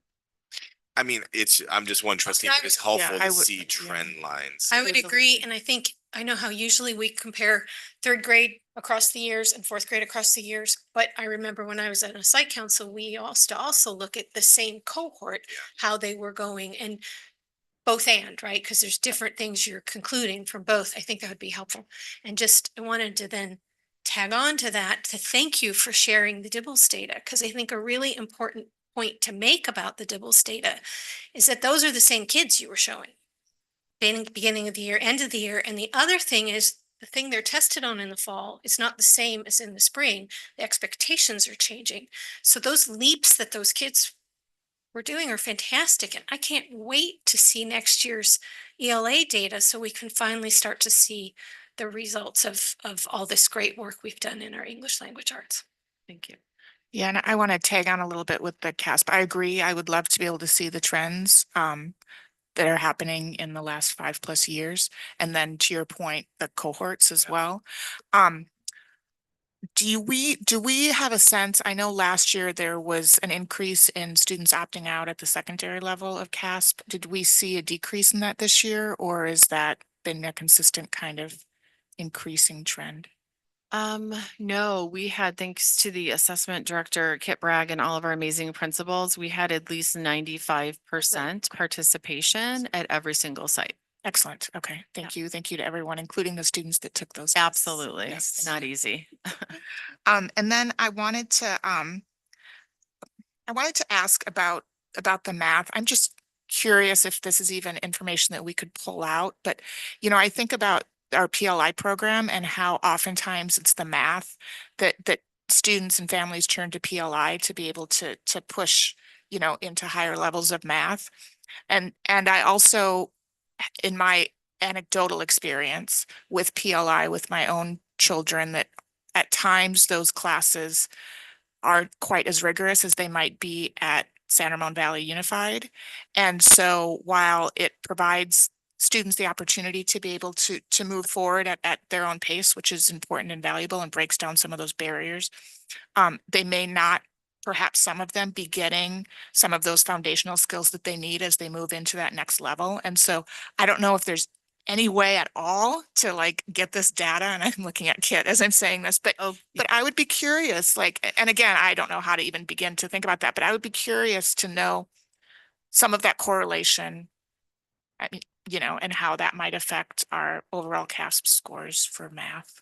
Not that it's an excuse, but it might be a layer to some of it, and how we can better support students. He has, assessment director Kit Bragg has collected a lot of that data, and we have looked at it over time. It's a really great question. And so what we found is, first of all, it's hard to collect really good data, because sometimes when students take those NDCs, those non-district courses, they don't necessarily come back and take the subsequent course, or we might not know they're doing something outside. They don't put it on their transcript. It's a little, or they take something outside, they come back and they try that higher course, but then they drop down after a couple weeks. So it's a little bit difficult to collect data. And so there's quantitative data and there's qualitative data. And there's anecdotal, right? And so with regard to quantitative, what we see is that students who either take our MAP, Math Advancement Program, for middle school, or advance outside in that subsequent class, they actually do very well. If, assuming grades are a good indication, the vast majority get A's or B's. Now, when we look at qualitative data, and we listen to the teachers in terms of anecdotal, they say that sometimes when students take those outside courses, they come back and they do need a lot of support, or they end up dropping down within that first 3 weeks of that window. So it is difficult to really get high quality quantitative data to tell us, but the data we have says the kids, for the most part, do well in the subsequent course. But it's hard too, because you might take geometry outside, but then you're coming and you're taking algebra 2, where you really need those algebra 1 skills. And so it's hard to kind of look at it year over year. I have a question about LCAP as well. My experience in LCAP, my understanding of the state dashboard is that if we have a trend of our numbers lowering in CASP, that then we're put in that yellow or red zone rather than that green zone. In that color, I don't know, is it John that always explains it so well? Is that the state dashboard? The state dashboard, yeah. So then knowing that there will be that shift down in terms of our score at a state level, how does that affect how we approach our, maybe this is a question more when we get into LCAP, but how we approach our LCAP goals for this next 3-year cycle? They're already baked in, right? So they're already approved, but I'm just curious. That's a great question too. I would defer to Evan Miller or John Campopiano to discuss the impact the data would have on potentially changing the goals.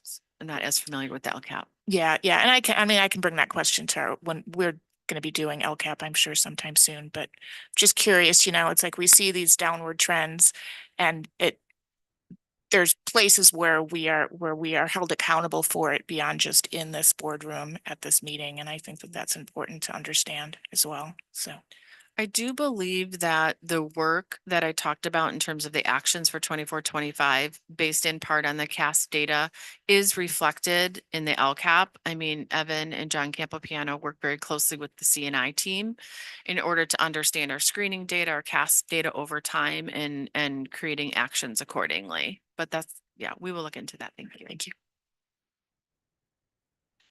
Other than COVID, which we know created a lot of learning loss for our students, is there any other factors that you're aware of that factor into some of the scores being lower in this particular time? And I know also at the secondary level, the CAS testing has been discussed, has been problematic, especially in certain pockets. And do we have good strategies? I mean, we had 95% this year, which is great, but then the quality of the test taking is a whole nother issue that affects the scores. So do we have any other information about what else might be causing some of the downward trends?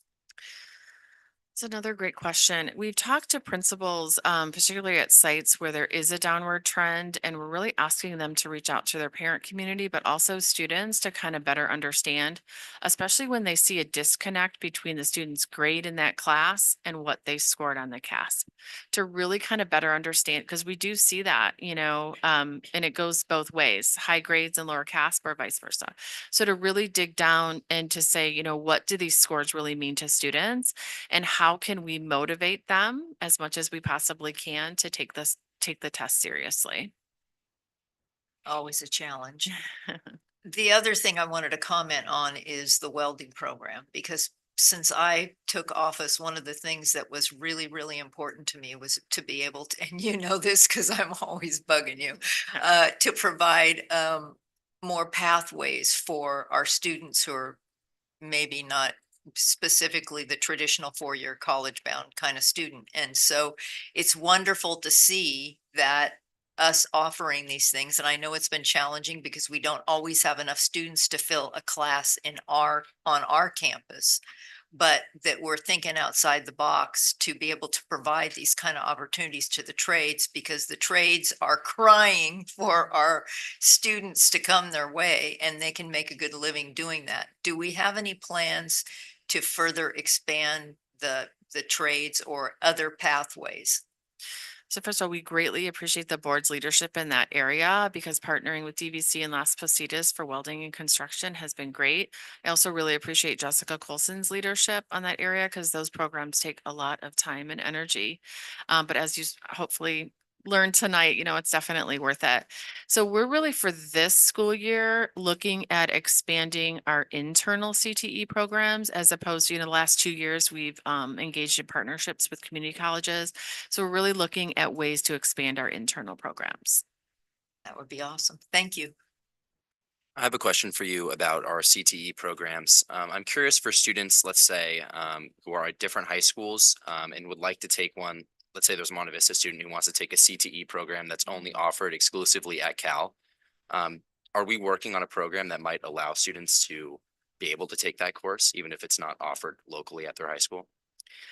We would love to be able to do something like that, and not just in CTE, but for a lot of different classes, because as you know, we have, 4 comprehensive high schools and 5 high schools, 6. And they offer different things, based in part on student interest. One of the limiting factors there is our 4 comprehensive high schools have 4 different bell schedules. And so that really makes it impossible right now for them to share students. And then in terms of testing, I completely agree with you that the issue probably is students not taking the test seriously. I know there has been a sentiment among students that the test doesn't really relate to them since it doesn't affect college admissions. But I think it's really important for students to understand that this does impact our school rankings. And to some extent will impact their futures. So maybe we could work on something on making sure students are pretty clear with that. That would be wonderful. Thank you. Can I have one more question? Also, with regards to college and career readiness, I know that you had mentioned that we're, moving away from Naviance and to another platform, and that we're actually going to open that up to 8th grade, which is great to start having the kids explore, right? And I'm assuming that, yeah, 8th grade, college and career, not quite just for exploration, but will there be, interest exploration, career exploration, whatever, but will there be like maybe some features that maybe help them, help students and maybe even parents to help them build life skills? Some of the foundational skill, like the not subject area, which are great teachers, right? Teach at school, but it's really more like time management or organization, things like that. We do that in different ways, especially at the middle school level. I'd have to check on school links to see the extent to which it really supports that. And I will say that we met with an amazing group of parents leaders today, and we talked to them a bit about what they would be looking for in this new platform. And they said, we love that it's going to 8th grade. Is that going to be the cause of some stress in terms of college planning? And, and it's in middle school in particular, it's maybe a little bit about planning your 9th and 10th grade classes. It's not about thinking about college yet. It's more about careers and life skills like that. And the School Links has amazing videos, for example, where students can explore different types of careers. That's something that we've heard based on feedback. Our students want more exploration, more experience on what different careers are out there, potentially what pathways they can take to get to those careers. And so it does more of that as opposed to like the time management, really. Okay. Great, thank you. And I know Naviance is actually a very expensive program, so I think we're saving a little bit by moving away from that. But also just want to thank you for the presentation. Thank you, Shavanta, for her story, incredible story, and for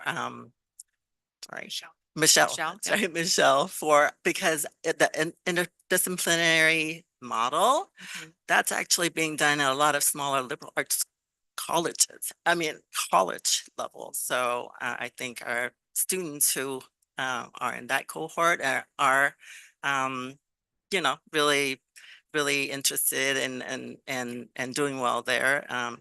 Yeah, it's taking them to a different level. So thank you. Thank you. Can I have a question about the interdisciplinary cohort at Doherty Valley? So is that, how are students, is it that they just happen to end up in that? Or do they apply? Is it a lottery? Like how are students chosen to be in that program?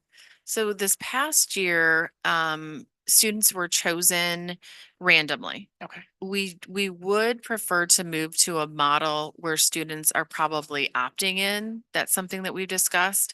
I mean, we've been met with a lot of questions, but also a lot of enthusiasm and excitement about it. One of the things that's tough in terms of scheduling students, at least this year it was, a lot of students advanced over the summer at all of our high schools, but particularly Doherty.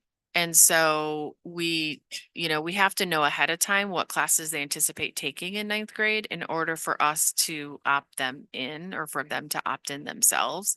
So that was a little bit challenging this year. And so we probably going to change that model for next year. Okay. And then is the expectation that then that cohort will stay as a cohort, because that's 9th grade, will stay as a cohort in 10th grade, 11th grade, and 12th grade, and so it's kind of a In an ideal world, but not necessarily. And so we've been already talking about next year. What does it look like to expand? Does it look like expanding in 10th grade? Does it look like expanding at our other schools? And then what type of supports and infrastructure do we have in place in order to support expansion?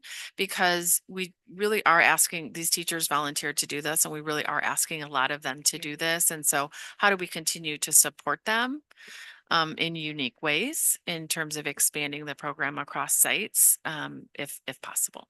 Yeah, very cool. Yeah, it sounds like an amazing program. Yeah, absolutely. Right. Any other questions or comments? Okay. Thank you so much to everyone involved. We appreciated this presentation. All right. So next we'll move on to 10.4. Oh,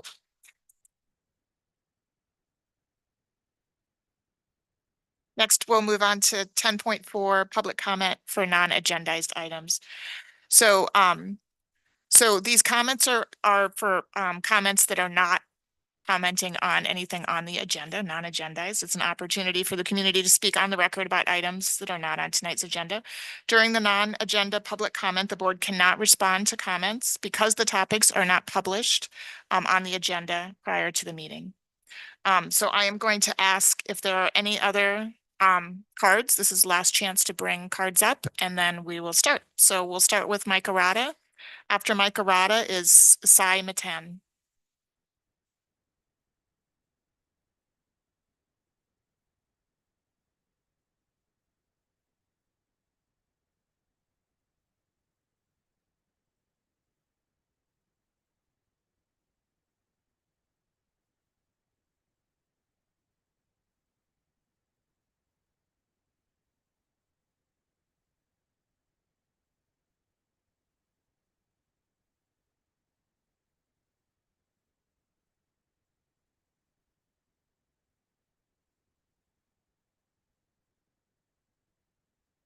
Among the many reasons to oppose your Measure Q partial tax renewal is the rate at which your spending increases since 2015's renewal have exceeded three essential factors: enrollment, inflation, and employee headcount.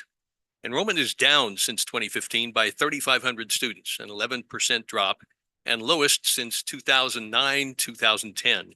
CPI inflation is up by 39%, but your full-time equivalent employee count at 2,479 is only 4 fewer than in 2015.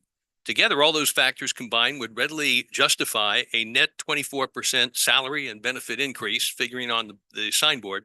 Instead, your increase is 3 times that at 72%. Your 2023-24 budget actuals report later this evening itself notes general fund expenditures up by 10.8% last year alone, due primarily to salary and benefit increases. In absolute numbers and adjusted for enrollment drops and inflation, your general fund budget for this school year exceeds the district's 2014-15 spending by $137 million, again corrected for both enrollment drops and inflation. In 2025, your new superintendent will be paid more than U.S. presidents, and several more members of Mr. Kamick's own cabinet will be paid more than Governor Newsom. Number 2 on the sign, SRVUSD unfortunately always pleads poverty until it's time for the next unmerited pay raise. 3, you implemented a retroactive 8.5% raise in late 2022 and another retroactive 6% just 7 months ago, in both cases with a supposedly one-time 1% additional bonus. Measure Q claims no funds for administrator salaries, number 4. But partial tax dollars free up other general fund money for the autopilot administrator raises that you've now initiated. Cavalier as always with taxpayer dollars, you spent an extra $875,000 in Measure E and F special election costs over what it would have cost to consolidate that election with the March primary. You've spent another $300,000 in polling and professionally directed strategy and messaging, including $35,000 for new promotional mailers. The deceptive E&F campaign, including the sneaky inflation escalator you tried to slip past voters, received over $60,000 in funding by tax-exempt PTAs and individual school foundations. Did donors to those provide informed consent for such funding? Finally, school parents and other taxpayers should be concerned not only about how much of their money you spend, but what you buy with it. From overtly racist anti-racism to LGBTQ grooming of kindergartners, to secretive lunchtime clubs and gender support plans, to pornographic filth in high school libraries, even a Marxist ethnic studies course. Taxpayers should not continue bailing you out from bad decisions, especially when your own finances are not improving at your irresponsible rates. That's a no on Q. Thank you. Visit betterschoolsnotmoretexes.com for more information. Thank you, Mike. Next up is Sai Matan, and after Sai is Deborah Wexler, sorry.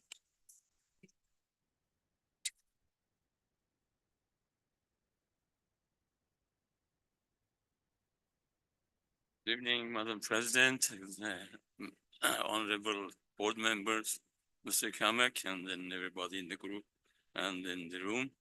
Um, I believe I have talked enough about the subject. Everybody knows what the story is. Emails are going back and forth between myself these days and Mr. Kamek. And all I'm asking for fairness here to somebody came up and wrote a report, false report.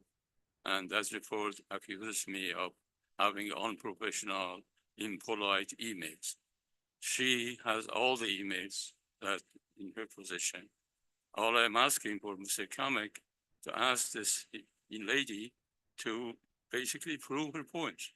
If she can prove it, then I say goodbye.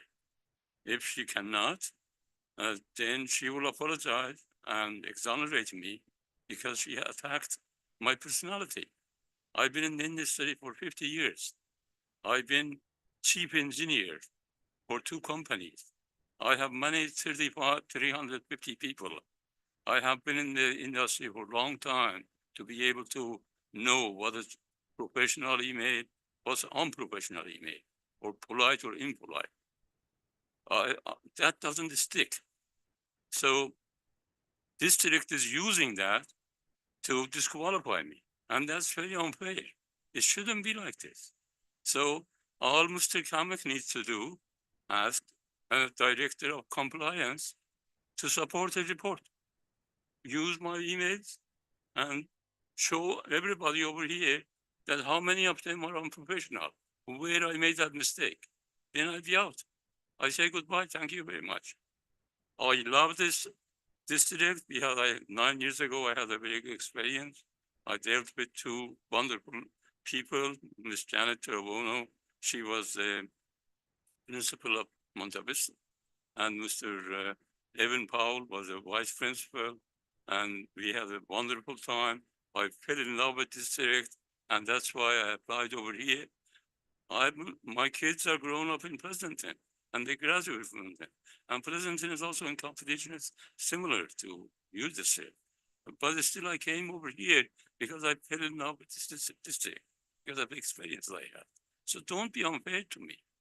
Be nice, be kind, and just do right thing, you said. Do right thing. Just ask her to prove it. If she can prove it, I say goodbye. Thank you very much. Otherwise, we go the other way. She will apologize and you hire me. And that's it. I'm not asking for anything else.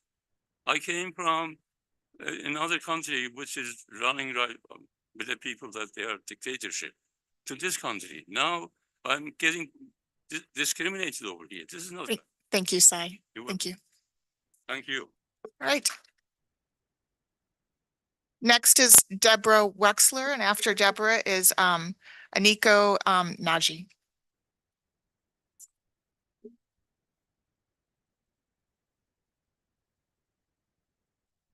Good evening.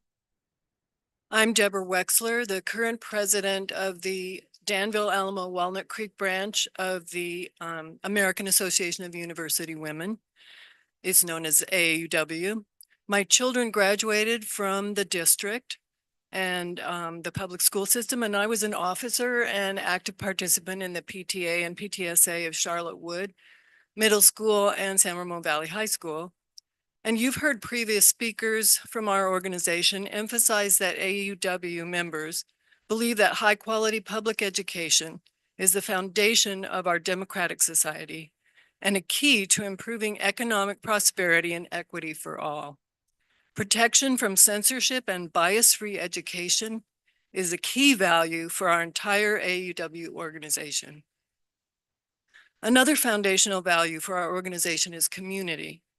I think that all of us can agree that we want to support our community, though we have different concepts of how to do this. For AAUW, one of the things community means is inclusivity and equitable access to education. We believe that censorship of books and advocating policies that create a non-welcoming environment for some students harm our community as a whole.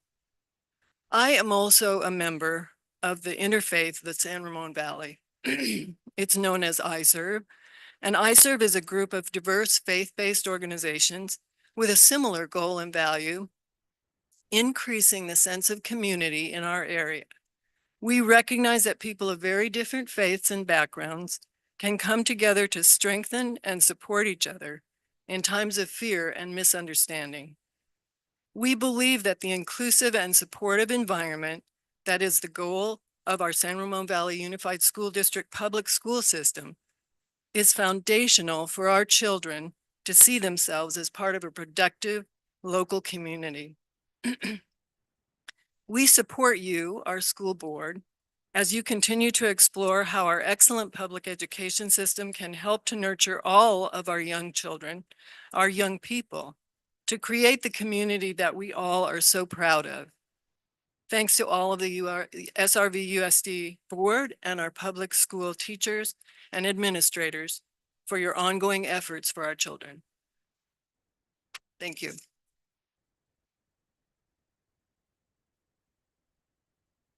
Thank you, Deborah. Next is Aniko Naji and then Jill Seidenberg. Hello, everyone. Thank you for giving me the opportunity to speak today. On the night of August 27th, my third grader son fell asleep on my chest, sobbing. It was heart-wrenching to see him so upset. He was shedding tears that came from feeling completely misunderstood and unfairly treated. As a mother, I never imagined my child would be caught in the middle of a situation where he felt so wronged and overlooked. I always believed that being involved in my child's education is not just a right, but a responsibility. First day of school, my son came home and said they were reading books in the class that made him feel confused. Based on his description, it sounded like they were books that were not on his emotional and intellectual level. 10 years ago, a teacher gave me an advice that I carried with me ever since.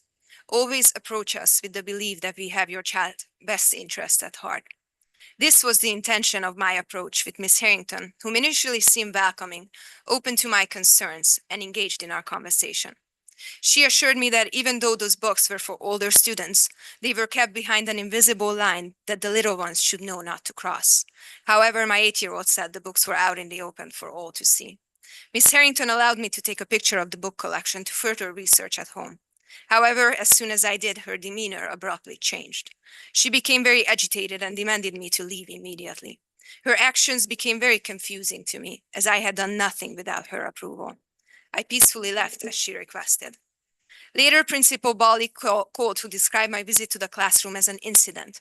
Without ever asking to hear my side, she said that I had no right to enter the classroom or take pictures of the learning materials, and until the matter was resolved, I was not allowed on campus. The days that followed were exhausting and very traumatic for our family. We met with Principal Bali in person where we were listened to but not heard. At back to school night, Miss Harrington very rudely instructed me to stop talking and to leave the classroom. Ultimately, we had no choice but to transfer our son to another school that was free from hostility. Principal Bali and Miss Harrington responded in an aggressively defensive manner, and in doing so, missed the opportunity to de-escalate and resolve the situation. As a former Rancho family, we feel betrayed and let down by the school system we trusted. This experience raises important questions about the values that are being upheld in our schools and the role of parental involvement in our children's education. When parents are banned from school for inquiring about the educational resources that are being used in the classroom, and children feel isolated and hurt because of parental involvement, something is terribly wrong. We must do better. I stand here today not to create division, but to advocate for a more inclusive, respectful, and understanding approach to situations like this. I hope that by sharing our story, we can work together to ensure that no other children or parent has to experience what we have gone through. I would like to ask that this situation get formally addressed and corrective actions be taken to prevent any possibility of further situations that could put children at harm. Thank you for your time. Thank you, Aniko.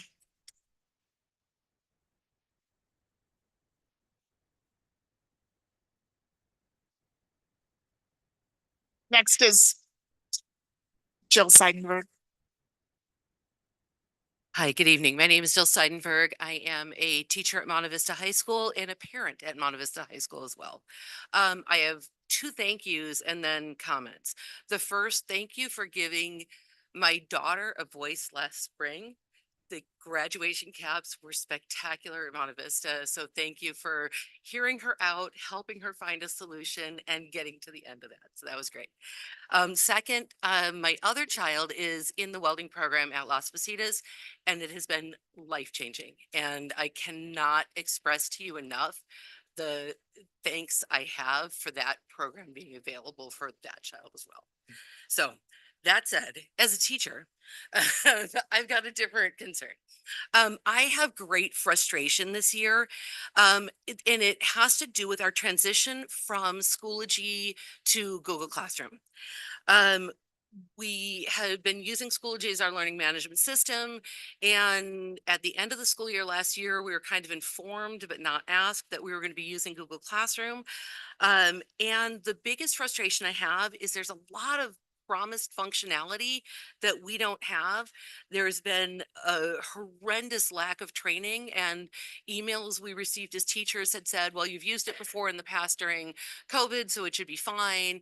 But we actually never used the gradebook function when we were in COVID. And so it actually isn't fine, and it doesn't work well, and grades don't transfer from one place to the other place as they've been promised. And so the multiple frustrations, there is a huge amount of time necessary for teachers to recreate materials that they spent extensive amount of time creating already, because we were promised they would transfer and they really didn't. There's frustration as a parent, because parents are not having easy access to be able to see grades and assignments in Google Classroom. You can click on the thing if you're one of the parents who, when they got accepted, were able to see it, and we're not able to see things. But the biggest frustration for me as a teacher is the information in Google Classroom is not easily accessible by special education teachers and other support providers on campus. And so it makes it really hard for me to work in conjunction with them to best support my students as well.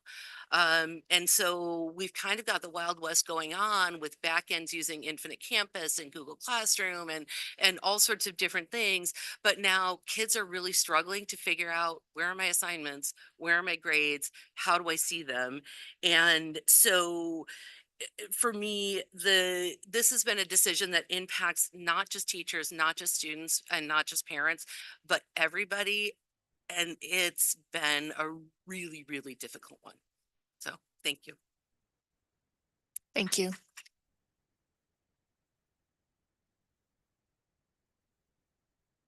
That was the last non-agenda public comment. So now we'll move on to 10.5 Association President's Report.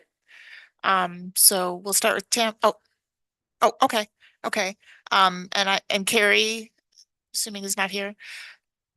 I don't see her. So I guess Laura Finco will serve you.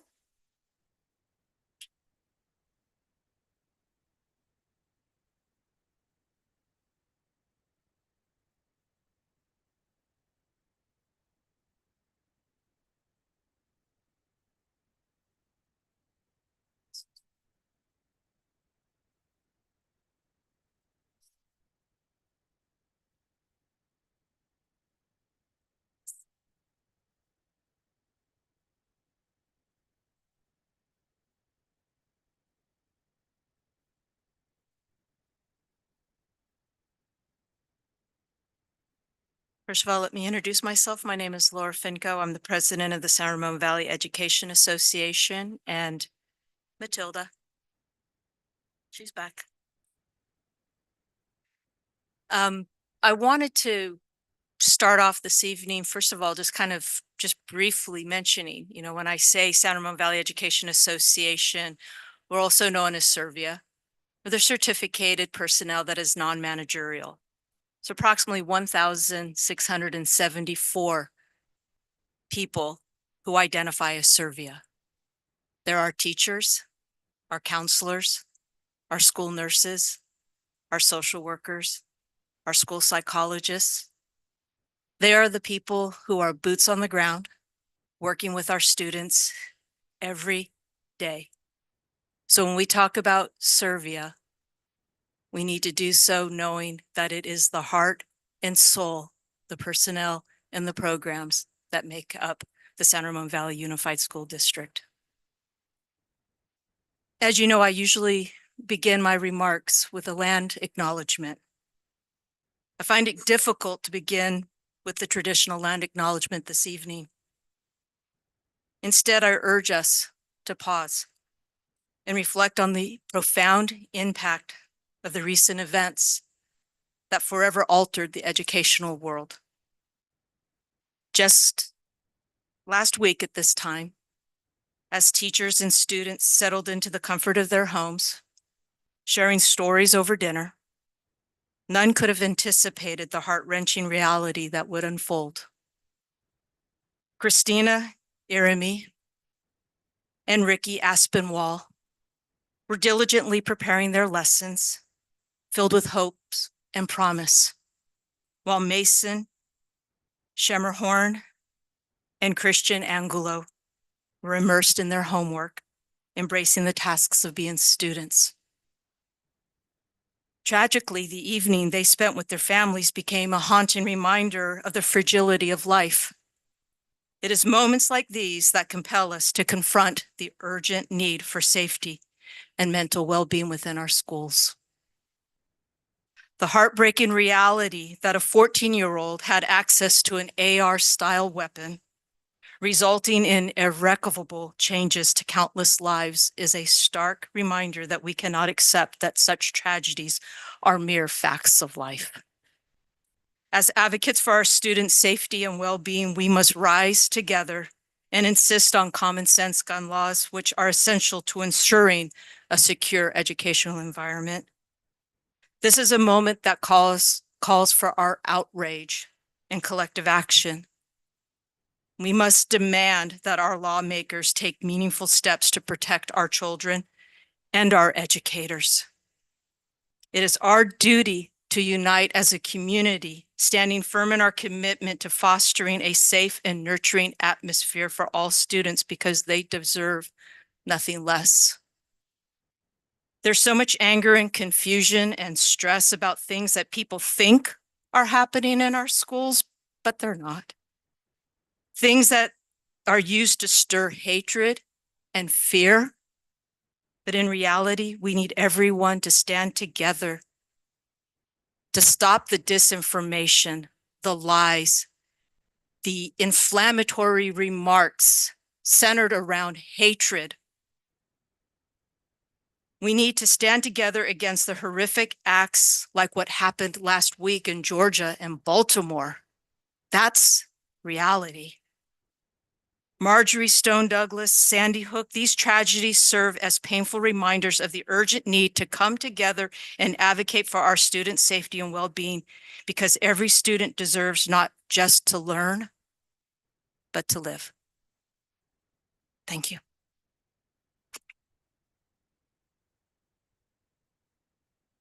Thank you, Laura.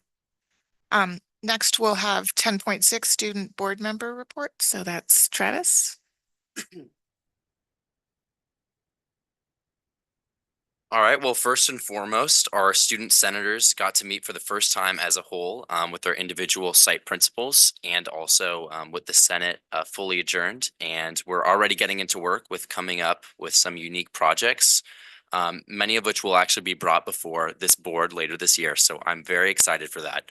I'm already very impressed by this group of students, and I'm excited to see what they have in store for us, both as a board and a school district. I also had the chance to attend our budget advisory committee meeting, as well as meet with Superintendent Kamick. And I also worked to encourage some more students to be joining our district committees. On top of that, over this upcoming month, I'll be working on putting together our first ever student board member update to go out to students in our district, which is something I'm very excited about, as well as in a video update to be sent out to our school sites in partnership with our student senate. So those are two very exciting efforts I'm looking forward to leading. I'm also hoping to be putting together some office hours for students to be able to connect with me and talk one-on-one about issues that impact them. This is similar to what board member Anya did last year. So that's my update, and I think we've got a lot of great things in store for this month and a lot to celebrate about our students. Great, thank you. All right, and then we'll move on to 10.7, superintendent's report.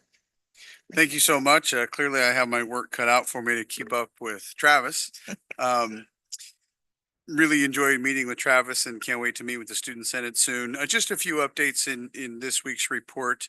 I want to thank staff across the district and at the district office for participating in the Spirit Day for our Run for Education. We had strong participation. It was a fun day for everybody. It is very rare that I'm wearing a t-shirt to work. And I will tell you that when I left the house in jeans and a t-shirt, my son thought I was off for the day. But a fantastic event to celebrate and prepare for the Run for Ed. Also want to share that I had a great meeting with our affiliate group from our Ed Foundation, talking about some of our fiscal circumstances within the district and really appreciate their partnership. I have had a number of school site visits since the start of school to San Ramon Valley High School. I saw their SLAM event, was incredibly impressed with the voice and perspective of our students, to the Dell campus, to Reach, Monterey, Vista Grande, Green Valley, and had a great event Friday night to do the ribbon cutting to open the stadium at Cal High, as they put a good solid defeat right at the hands of James Logan. I think the score was 36-6 maybe at the end. Grizzlies played great atmosphere, and just a wonderful night, and looking forward to our second Budget Advisory Committee meeting this week. That concludes my report. Thank you. Thank you, CJ. All right, so now we'll move on to action items. 11.1, consideration of adoption of resolution number 37/2425, approval of provisional internship permit, PIP requests, and that's Assistant Superintendent of HR, Melanie Jones. Thank you and good evening, trustees. Our PIP resolution has become a standing item in the recent years. PIP refers to the provisional internship permit, which this California Commission on Teacher Credentialing provides an alternative pathway and opportunity for educators, which to give them more time to meet subject matter competence in order to enter into a teacher internship program. As you will see, this is especially beneficial to the district because it also allows us to fill very hard to fill teaching vacancies within the district.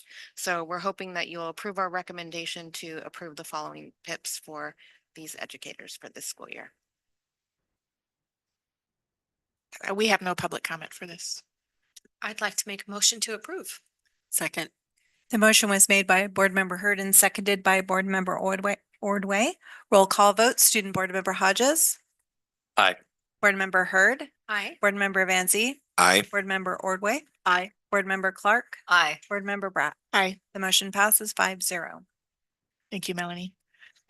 Next up is 11.2, consideration of adoption of the school facility fee justification report, justifying an increase in level 1 development impact fees. And that's Assistant Superintendent of Business Operations, Stella Kemp.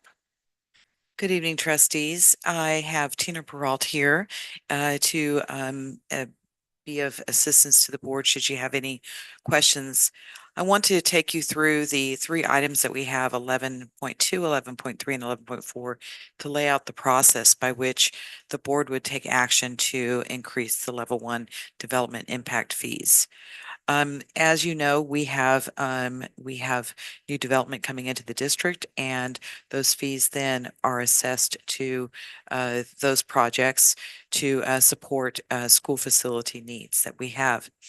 So the first step is for the board to consider the adoption of the report that justifies the level 1 increase. The second thing is a public hearing, and then following that, the board will consider adoption of a resolution. Then that would formalize and complete this process. All right. Great. We do have one public comment. Do we want to do that now, or does anyone have any questions they'd like to ask first at this point with this? No? Okay. So that's Scott Seidenberg.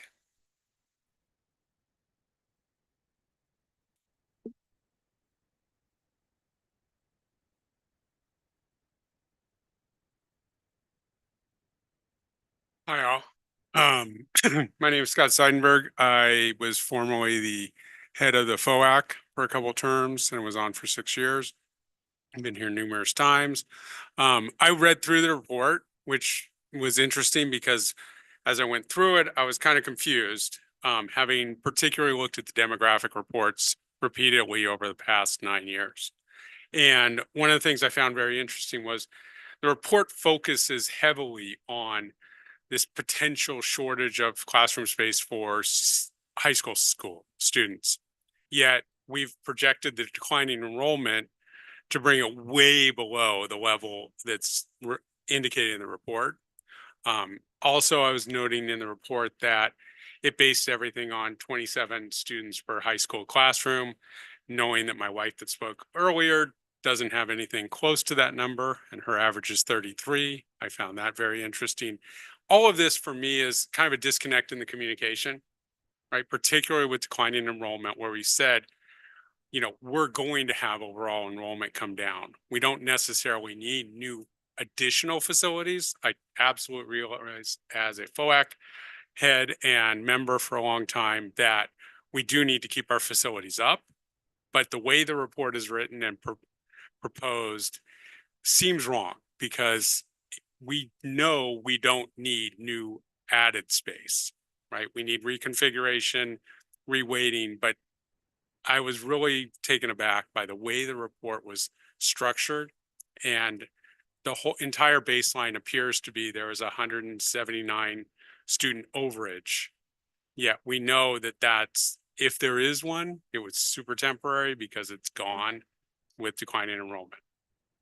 Thank you. Oh, and I'm a proud welding parent. Thank you. Great. Interesting. Yeah. Those are some interesting things to Yeah. tease out of there. It's actually a different different pathway than I was going down looking at this. But I guess as this is written, if we're looking at this of justification report, how do we tee up on that? Tina, can you speak to this, please? Okay, first of all, what the report does is it looks at like a 5-year window of future growth in the district. And it's also looking at the current capacity and the current number of students at each grade level. And so right now we do have an enrollment bubble that's coming through, or that's kind of tailgating into the high school level. So that's where they're coming up with, they're looking at the district overall and looking at loading all the classrooms. They look at the capacity and how many students we have. And the report says that we're over at the high school level, which we are. And it's based on the standard loading factors at the, state loading factors. So then what they do is, we are in a declining enrollment, but if you look at what is on the agenda or in the future for this valley, all the cities and the counties have these RENA requirements, which are regional housing needs assessments. So they have to find opportunity sites to build more housing, and it's being mandated. So the city of San Ramon's been given like over 5,000 units. The town of Danville has over 2,000 units, or about 2,000 units. And these units are supposed to be built in the next 8 years. So what we're looking at, like in the Bishop Branch area where we never anticipated having residential housing, we have at this point, I'm like up to over 9,000 units going into that particular area in and around just the Bishop Branch area in the next 20 years or so. So they're going to be building at a pretty rapid rate. And you can see out there right now how the Summerhill project is popping up overnight. They're going to be getting rid of the urgent care center down there on Camino Ramon and building out that. There's a PG&E property that's on the corner of Acosta and Crow Canyon that's going to have 117 units. So we have lots and lots of units coming. We may have additional space in the Doherty Valley, but do we have space where we need it? No. So what we're going to have to do is kind of take a look at where we have space, how we can utilize the space. All these units that are being built in the Bishop Branch area are all flowing into the Iron Horse Middle School. Where are we going to put all these students if they're all currently in the Iron Horse boundary? And that school site is on 10 acres. It's our smallest school site because we have a joint use with the park with the city of San Ramon, so we have our PE and everything on the park, but our school site is only 10 acres. And if you look at the building, footprints on that school site, we're gonna have to tear down and go up, and if we're gonna be able to accommodate any additional students. So yes, we have declining enrollment, but I think in sections of our school district, that's going to turn around. It's going to turn around rapidly, and we have to be on our toes. And this developer fee money is definitely going to be needed in that area. And the people that are going to be paying the developer fees are the developers, or the developments themselves that are coming in and causing the impact. And that's what the report is for. Oh, I'll say, yeah, I was gonna say, hi, Scott. Nice to see you again. It's been a while. We were on FOAC together. So yes, that is true. That is true. We keep talking about declining enrollment and, but in certain areas, right, of our school district, there will be growth. In fact, I think, trying to remember when we last saw the, projected numbers, right? It's actually how high it's actually going to grow in the future, I believe. I remember looking at that and going, whoa, I didn't expect that because I thought we were declining, but I think that is correct. And in the report, right, it's just really focused more on the high school fees for the the high school numbers. Yeah, because they have to make a nexus somehow. They have to relate it to, do you need, or can you justify charging a higher rate? And so they have to make a correlation. And so they kind of look at it overall throughout the whole district. And like I said, right now, we've been watching this tremendous bubble go through the system, and it is at the high school level. But you're right. All those units are also going to be flowing into Cal High, Montevideo, Twin Creeks, and Golden View. Yeah, and I think even during, a FOAC meeting, past FOAC, we talked about maybe possibly expanding, depending on what the demographics look like, Iron Horse, because again, that nexus right there, that corridor with the new developments coming on in San Ramon, especially in San Ramon, it's going to put us in a challenging situation with the number of students going into certain schools. I have a question about the impact of TK on our facilities and space. So when I talk to some of the TK teachers, many of our facilities aren't conducive to littles. And so is that a part of why space may be an issue? Yes, I would say that impacts all the elementary schools pretty much. We did build a lot of TK, a lot of kindergarten classrooms in the Doherty Valley. So a lot of those schools had like 5 kindergarten classrooms are built there. But most of our elementary schools only were built with 2, and some have like modified 3 kindergarten classrooms where we put the 960 with the restroom inside when we were doing class size reduction.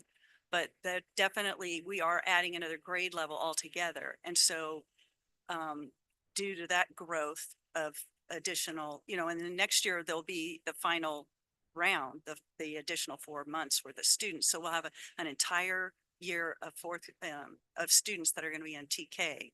And so we're going to have to be able to accommodate those over the the entire district. And I know that they are very pinched for space. And a lot of things that we have to take into consideration are they have to be close to restroom facilities or have complete or direct access to restrooms. And that's why we went through and redid all the play structures to bring them down to the size so that students would be safe on their play structures. So yes, that will have a big impact. And so the intent of this report is just to go from, what was it, 476 to 517 per square foot for residential? Is that or 479? Okay. And so it's currently 479. It's not like, okay, and it's an increase of 7% or a little bit more than 7%. So the report creates the conditions that allow us to take the next action, which allow us to collect more money to maintain our schools. And that's money that we can use for things like any kind of school and capital improvements. Doesn't have to wait for a bond to do them. So it's pretty important in terms of you do what you can so that you can continue to maintain your facilities. And we don't have the bond funds anymore. And so this is going to be our, major source of income or major source of funds to do construction, whether it's adding relocatables or modernizing a school site or having to tear down a section of a building or something like that and build up because of the space, requirements or limitations. When is the last time that these were increased? They're increased every even year, so every 2 years. And it used to be that they only went up 2% every 2 years, but now they've tied it to a CPI adjustment, which increases it a little bit more. But there's these 3 different rates. And so if you have enough growth and there's a bond that you can access, then you go to do the level 3, which we've had at different time. Didn't we have level 3 many years ago? Never did? Just level 2. Oh, pardon me. Yeah. Okay. And it's there's 4 different criteria that you have to, there's 4 criteria, and if you qualify for under 2 of them, then you can charge the higher rate. So we were at one point charging level 2. And then I think level 3 fee, I'm not positive about it, but I think it's if the state is out of funding, and then you can So it's go when they're from out of level 2 to funding. level Okay. 3.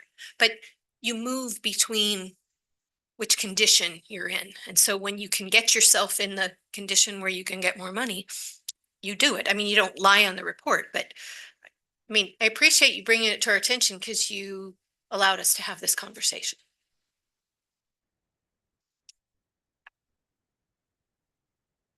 Can I get a motion to approve 11.2? I'll make a motion to approve 11.2. I'll second. The motion was made by Board Member Clark and seconded by Board Member Hurd. Roll call vote, Student Board Member Hodges. Aye. Board Member Hurd. Aye. Board Member Van Zee. Aye. Board Member Ordway. Aye. Board Member Clark. Aye. Board Member Bratt. Aye. Motion passes 5-0. Thank you. All right, so next we're on to 11.3, public hearing on the adoption of resolution number 38, 2425, establishing an increase in the level 1 development impact fees. So I will gavel in to the public hearing. And we don't have any additional public comment. So I will gavel out. And then we will move on to, oh dear. Sorry, with my computer, my script went black all of a sudden. I panicked. I gotta scroll down. I could probably just read it from the piece of paper since I know what to do. So now we are on to 11.4. 11.4, consideration of adoption of resolution number 38, 2425, establishing an increase in the level 1 development impact fees. And I believe does anyone have any comments or questions? No? Can I get a motion? I'll move approval. I'll second. The motion was made by Board Member Hurd and seconded by Board Member Van Zee. Roll call vote, Student Board Member Hodges. Aye. Board Member Hurd. Aye. Board Member Van Zee. Aye. Board Member Ordway. Aye. Board Member Clark. Aye. Board Member Bratt. Aye. The motion passes 5-0. Right, great. Thank you, Stella. All right, so next is 11.5, public hearing on the adoption of resolution number 42, 2425, statement of assurance for 2024-25 sufficiency of pupil textbook and instructional materials. And that is Assistant Superintendent of Educational Services, Christine Howarder. Thank you, Trustee Bratt. Good evening, trustees. Tonight is our annual public hearing, which is the adoption of resolution number 42, which is the sufficiency of our textbooks and instructional materials. So at this time, we'll open a public hearing to adopt that resolution. So I'll gavel in. Item. All right, we do not have any public comment on this, so I'll gavel out.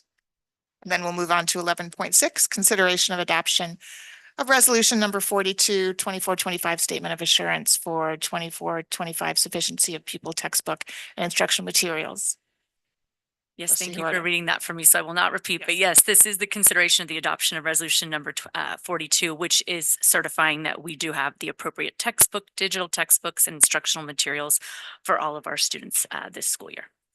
Okay, we did have one public comment that was sent via email, and I believe we all had an opportunity to read that. We do not have public comment here. Does anyone have any questions or comments? I just kind of wanted to address kind of the nature of what the comment we got via email, because it was kind of like, what is this about? This issue is a pretty much of a compliance kind of thing. And does it relate to the Williams Act? So the Williams Act relates to students' possession of textbooks and instructional materials, which is a compliance and a law. I believe the public comment was referring to parents being able to reference materials and sufficiency of materials and access for them. And that is not part of the Williams Act. The Williams Act does make it so that we comply with just students. Right, but I mean, like what we're doing here is so that we are compliant with with Williams Act. Yes. It's really not more than that. No, you're correct. Thank you. Yes. All right. Can I get a motion? I'll make a motion to accept the adoption of the resolution. 11, yeah. 11.6. Second. The motion was made by Board Member Clark and seconded by Board Member Ordway. Roll call vote, Student Board Member Hodges. Aye. Board Member Hurd. Aye. Board Member Van Zee. Aye. Board Member Ordway. Aye. Board Member Clark. Aye. Board Member Bratt. Aye. Motion passes 5-0. All right. Thank you, Christine. All right, next we're on 11.7, consideration of acceptance of the 23-24 annual financial report unaudited actuals, and that's Assistant Superintendent of Business Operations, Della Kemp. Good evening, trustees. Back again with Mr. Miller to review the 23-24 unaudited actuals. I want to start by thanking the team who worked to wrap up the 23-24 budget and in their work to prepare for the 24-25 school year and the launch of this budget. I want to just say that I want to start first by letting you know that there's really 3 steps to wrapping up a budget. You have an estimated actuals that you bring in June when you bring the adopted budget for the subsequent year. And then we have our unaudited actuals that we do in September each year. And then our auditor comes in and starts the audit report, which we present to the board by December the 15th. Between the June estimated and September unaudited, the fiscal team reviews a number of factors, such as reviewing that expenditure estimates are in line and adjustments are accurate and are charged to correct budgets. During the closing of the budget for 23-24, the fiscal team identified areas where the estimated actuals underestimated the actual expenditures. And as you may recall, in the 24-25 adopted budget, when we presented it, we brought a resolution to the board outlining the need to make expenditure reductions in 25-26 of at least $16.5 million. So additionally, the presented budget assumed that we would use some of the one-time dollars in 25-26. In our presentation tonight, we will share adjustments that were made at the closing of the 23-24 budget and the impact that these will have on the Budget Advisory Committee. Next slide, please. So as is always in the closing of the books, we talk about the these same reports, the combined general fund revenues and expenditures, the use of one-time funds, and then what happens to our unrestricted ending fund balance. So we'll talk about that in a little bit more. And this time of the year, we actually see the full year. So in our build up to this September, last year, we were bringing you interim reports in December and in March. And so those interim reports then were how we were progressing towards the budget estimates.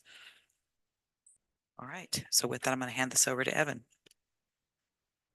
All right, good evening, members of the board and cabinet. Wanted to start off just by reiterating the true team effort that it takes to close the books. The entire business services department has a hand in this, and it is a team effort and a huge lift. So I did want to acknowledge the teamwork. We will start just with a overall review of the revenues, expenditures, and other adjustments. So revenues of about 470 million for 23-24. We can see the separation between restricted and unrestricted and the 4 sources. On the expenditure side, 480 million total expenditures. Again, we see our unrestricted and restricted, and then the classifications for personnel, books and supplies, services, and other. And then finally, the last thing are our general fund contributions and transfers. So transfers in and out of the general fund, and then contribution between the unrestricted and restricted resources. I wanted to double click on our unrestricted general fund and kind of discuss some of the differences between estimated and unaudited actuals. So this shows how we landed on revenues and expenditures just on the unrestricted side.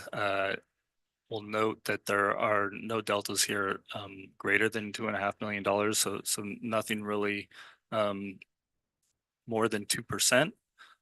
And at the same time, there was a significant adjustment as we were closing the books in late August, as Dr. Kemp has already mentioned. The unrestricted side was about $7.5 million off from our estimated actuals, or 7.225. I'm sorry, and we over the course of the time we made some adjustments to expenditures on the unrestricted side. We used some one-time dollars, the Arts and Music Instructional discretionary block grant. We made some other adjustments to routine restricted maintenance and the unrestricted general fund, and then we used some revenue that we typically transfer over to Fund 40, but we kept that as unrestricted in the unrestricted general fund. The combination of those moves allowed us to close the books on the unrestricted side with a relatively small delta between where we were at estimated actuals and unaudited actuals. And so what we do really want to show is the effect on the ending fund balance, both for how we ended the year in 23-24, and then the projection when we layer on the 24-25 adopted budget. So we can see that here, the unaudited actuals have us with an ending fund balance of about $56 million. And then on the unrestricted side, those are the assignments there on assigned details. We can see we have a assignment of about $13 million for decline in enrollment, and then for some other items. And then as we move forward into the next year, because of that decrease to the fund balance of about $24.7 million, we see the effect on the combined fund balance. It'll go down to about 31.7 million. And those assigned details we can see are all zeroed out except for our lottery carryover. So we will be ending the year with a very small fund balance in the unrestricted general fund. And then just as these are some of the one-time restricted expenditures that we made over the past year. These are some of those programs that have been typically were either started with COVID dollars and have been carried forward with COVID dollars. And so this is some of the activity that happened there. And then the balance of those grants as we end 23-24. And I'll just note here that all of our COVID dollars, except for that in-person instruction grant, have been spent by June 30, 24. The in-person instruction has until September 30th, and we did spend those dollars for summer school this year. So all of the rest of these grants have expenditure deadlines either at the end of the current year or most of them actually further out in the next couple of years. And then we do close out all of our funds. And so this shows our ending fund balance now at 6/30/24 for all of our other funds. Mostly want to highlight Fund 17 here, a special reserve for non-capital projects. That's where we do keep our reserve for economic uncertainties. A 3% reserve is required by the state.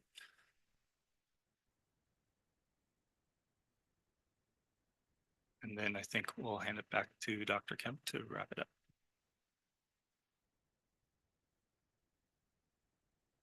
making myself some more notes to remember. Okay, so as we get into the 24-25 school year, some things that we need to keep in mind with the closing of the books and the economic horizon that we have here in California. As we know, we're in a presidential year, presidential election year. We don't know what's going to happen following the election, but what we're hearing right now from the state is that state revenue is a little bit higher, but they are telling us to be cautious. You know, couple of years ago, we thought we were going to have higher COLAs. We don't know what that is going to look like this year. So we monitor this. The other piece that is going to be very important this year is that we're monitoring our current expenditures and making sure that we're staying within the budget that it was laid out to the board in June of 2024. And with that, the other piece that goes with it is making sure that our estimates are correct. We'll be coming back to the board later on at the next board meeting to share updates on the estimated expenditures for this year. We have to address the structural deficit, and our parcel tax, of course, renewal is coming up in November, and the Budget Advisory Committee has formed, and it's going to be making recommendations for expenditure reductions for fiscal year 25-26. In addition to that, we're also looking at what are some of the other maneuvers that we made this year? Can we continue those? And we'll bring those back to the board in October. So for this fall, we're going to update our beginning year balances for 24-25. We'll review and monitor enrollment versus ADA, payroll and expenditures. We're going to provide recommendations for current year budget adjustments. The Budget Advisory Committee is currently meeting and will have recommendations, and we will have a board study session later on this fall. Then in December, we'll bring you the interim budget report for 24-25, and recommendations will be coming from the Budget Advisory Committee in January. It's no later than January for the adoption of the school board, for adoption of the board. And then our financial report is actually coming, our audit report's coming in December. It's in the wrong place on the slide. So with that, would like to open it up for any questions that the board might have. Okay, and I believe CJ wanted to. Yes. Yeah, thank you so much. I just wanted to share a few thoughts and remarks. Most of you know that we sent out a district-wide staff and community communication, including to our high school students on Friday regarding the development with our unaudited actuals. And I think as superintendent, whether I've been here for years or whether I'm here for a few months, it's important that we talk about some of things very directly. And in that, I want to call out a few things. First, I want to call out that the budget target that was missed on the expenditures was missed by our staff, by our team. I want to call that out because I think it's important to note that that is not a board level oversight. The board relies on staff for timely and accurate budget reports and information. And it's our job to deliver those things to you as a board. And we will put some corrective measures in place to ensure that that is not repeated. Some of those corrective measures include more regular check-ins that I will help lead as superintendent each month as we close out the month activity with our budget. There were some variables that weren't considered and weren't projected properly.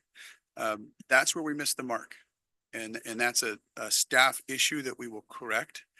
But I also want to make clear for our community, school finance is a little different than personal finance. This is a budget problem. It's not a cash problem. And the reason I describe it that way is because did we miss the target that we had set as an estimate for expenditures? Yes. But there is cash and money in the budget to resolve that issue. But we have to make some budget maneuvers in order to correct it. As Dr. Kemp described, one of those maneuvers is sweeping the arts music instructional block grant. I want to make clear that that's not Prop 28. The arts music instructional block grant was a block grant that was sent down from the state a few years ago. And that, despite its title, is a completely discretionary block grant. Districts across the state used it for things ranging from salaries to Chromebooks to maybe arts and musical supplies. We had a percentage of that allocated for expenditures, for purposes, for school sites, for students. That part is not being touched. That's nearly $2.8 million. The part that is being swept was designed structurally to hold us through to 25-26. We need to sweep that early. That changes the intensity and timing of some of our budget issues that we're facing, as I tried to outline in the community communication. The other piece is making the adjustment in our routine restricted maintenance, which is mandated at the state level that each district set aside 3% of their budget for what is considered routine restricted maintenance within a district. We made some adjustments in how we fund some positions, such as custodians, which do routine restricted maintenance on a daily basis. It didn't change their job descriptions. It didn't change their salaries. It didn't change their FTE. It just changed what pot of money we funded that from. And as mentioned, we pulled back a sweep to Fund 40. And so that everybody's clear, Fund 40 is our facilities fund. It's a contribution we make from the general fund to the facilities fund that's not mandated under the law. Therefore, we pull that back. Those corrective measures are what get us to this point, but I want to be clear that it does change what lies in front of us. And so that is why I've asked the staff to come back in October to revise our budget outlook in terms of what we need to do to adjust for 25-26.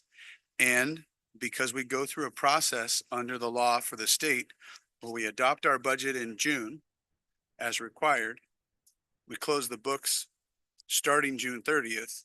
You can imagine that our budget adoption, while that happens in June, the creation of that happens in March, April, and May. And so we have to check every assumption that exists in the 24-25 budget to ensure we are corrective in that nature as well. Recognize that the development is a concern, and I'm committed to taking it head on with our staff and being transparent and accountable to our community. And I wanted to say that before we moved on. Thank you. Thank you, Superintendent Kamick. Does anyone have any questions at this point? Comments? No, I just wanted to almost piggyback on what CJ was saying, and add a trustee's perspective on it.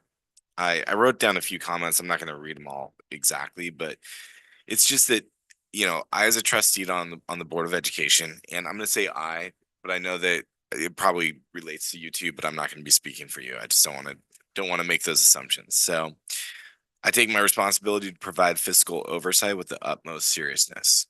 And so this revelation is deeply concerning. And I think it's deeply concerning to folks in the community. I think when they look at this, they realize that this is not something small. And I think that my concern as a trustee is I'm relying absolutely on the accuracy of the information that we're getting. And that is exactly how it should be. We shouldn't be in your business going to granular levels other than things that we get a chance to ask and question and tease out. And I think I'm also a little concerned with, you know, CJ, were you talking about how long has this issue been cooked into the budget where we miscalculated it? So it is really, by what we can tell, just this last spring. Okay. Right. So we go through first interim, second interim. Sorry, I'm in budget terms. So for our community, first interim is generally reported in December, and that's our budget activity from the start of the fiscal year through, I think, October 15th. Then we present the second interim generally in March, and that's our budget activity from October 15th through, I think, January. The law requires that we report those within 45 days of those time windows. And so what we have is an issue that developed between second interim and some points in our estimated actuals that were not correctly calculated, and some variables weren't properly considered. Yeah. And so because of that, there were a few variables in salary components that weren't considered properly. And when we say salary and benefits in this context, the benefits isn't necessarily health and welfare. Benefits are our statutory costs related to PERS, STRS, payroll taxes, and our standard obligations for employee costs. Yeah. And so whenever there is any inaccurate assumption on salaries, it's automatically, when we have to correct it, going to trigger a correction on the benefit side, because the PERS, STRS, and payroll taxes and obligations are all dependent on the level and amount of salary. Thank you. I appreciate that. That's a very thorough explanation. But I mean, going to that point, it's critical that I as a trustee can have faith. I think it's critical that our community can have faith in the financial operations of the school. I think that we are in a very tight budgetary crisis right now too. So this at the time also feels like a deeper cut than I would like it to feel. But I also want to acknowledge too that and appreciate you because you just got here mid-July. And so one of the things that I appreciate about a conversation that I had with you is while this was something that you kind of quickly caught on to as you came on board here, you're the full accountability to figure it out, get it fixed, figure out what was going on, how to correct it. And I really do appreciate that and appreciate the quick action on that. And I think that stuff like that is actually going to help our community trust, understand that, okay, there was a big, mistake.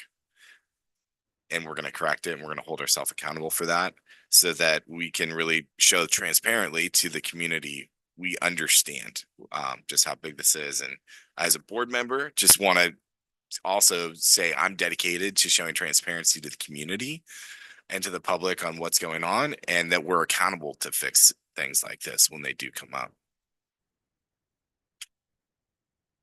Yeah, and I would be interested in knowing, maybe not today, but in October, to kind of knowing what kind of structures you're going to put in place to ensure that it doesn't happen again. So how, what frameworks, what checks and balances can be set up so that we're not, missing this. It's, the budget is very complex. It's a complex time as well in terms of just funding for public education. And so how do we ensure that we don't fall through the cracks in that complexity? So. Yeah, I'm more than happy to share some of that in our next meeting in October. And I think context for our community is, as I shared earlier, this development intensifies things and changes the timeline. But we have to recognize that when we make certain budget adjustments, it's still what I would consider a budget issue, not a cash issue. Making those budget adjustments don't happen in isolation or in a vacuum.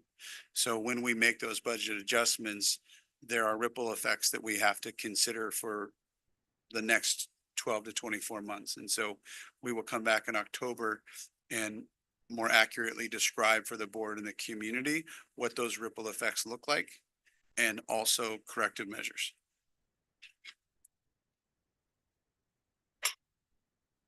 I'll just add that I really appreciate both of your comments and I appreciate how you clarified it was I versus we, but I'll join your we there. I think what you said was exactly what I would like to say. I would just like to add that I really appreciate that we are first dealing with the immediate problem, but digging into the systemic issues and then looking at how we oversee, budgets all the time. It is a tricky thing, the way we tend to negotiate into the year and then we settle up back to July 1 and then there's a big oomph in cost for whichever units have settled. And so that adds to this idea of kind of a big step function hitting whenever it hits, as opposed to just a monthly cash flow cycle, which might be more normal for a business that makes things.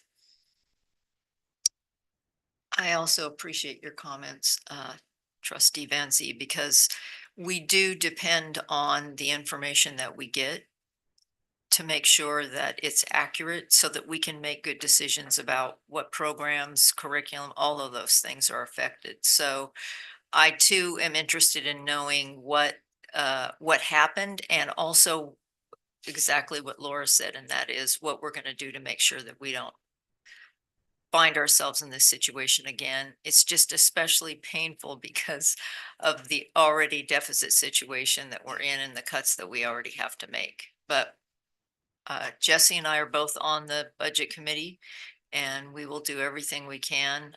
I mean, I think everybody on the committee is going to be dedicated to making sure that we do the best job we can of protecting our students. So we're going to have our work cut out for us, but I think we're up for it. So I just appreciate the transparency about it and the way that Superintendent Kamick has handled it. And in moving into the future, I'm very hopeful that we're going to be able to come to a better place.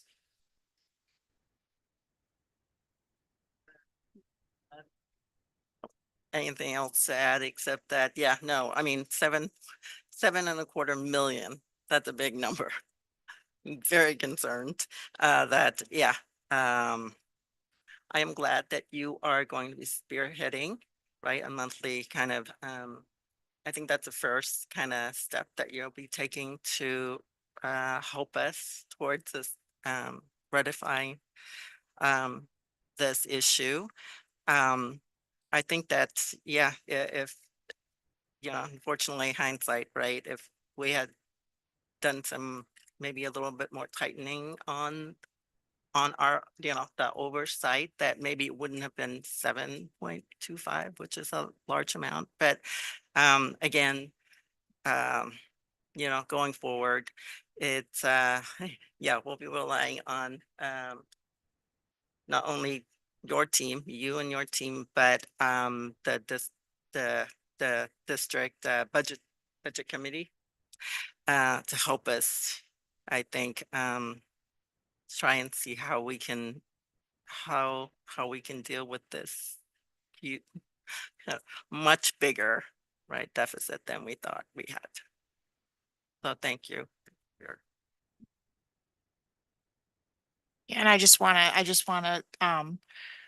say thank you. It sounds weird, but I appreciate the transparency once we realized there was a problem, and the work that was done to kind of help to mitigate it in the short term. I think that's really helped us to be able to see a path forward, and I appreciate the teamwork of business services in that. So, and Superintendent Kamick.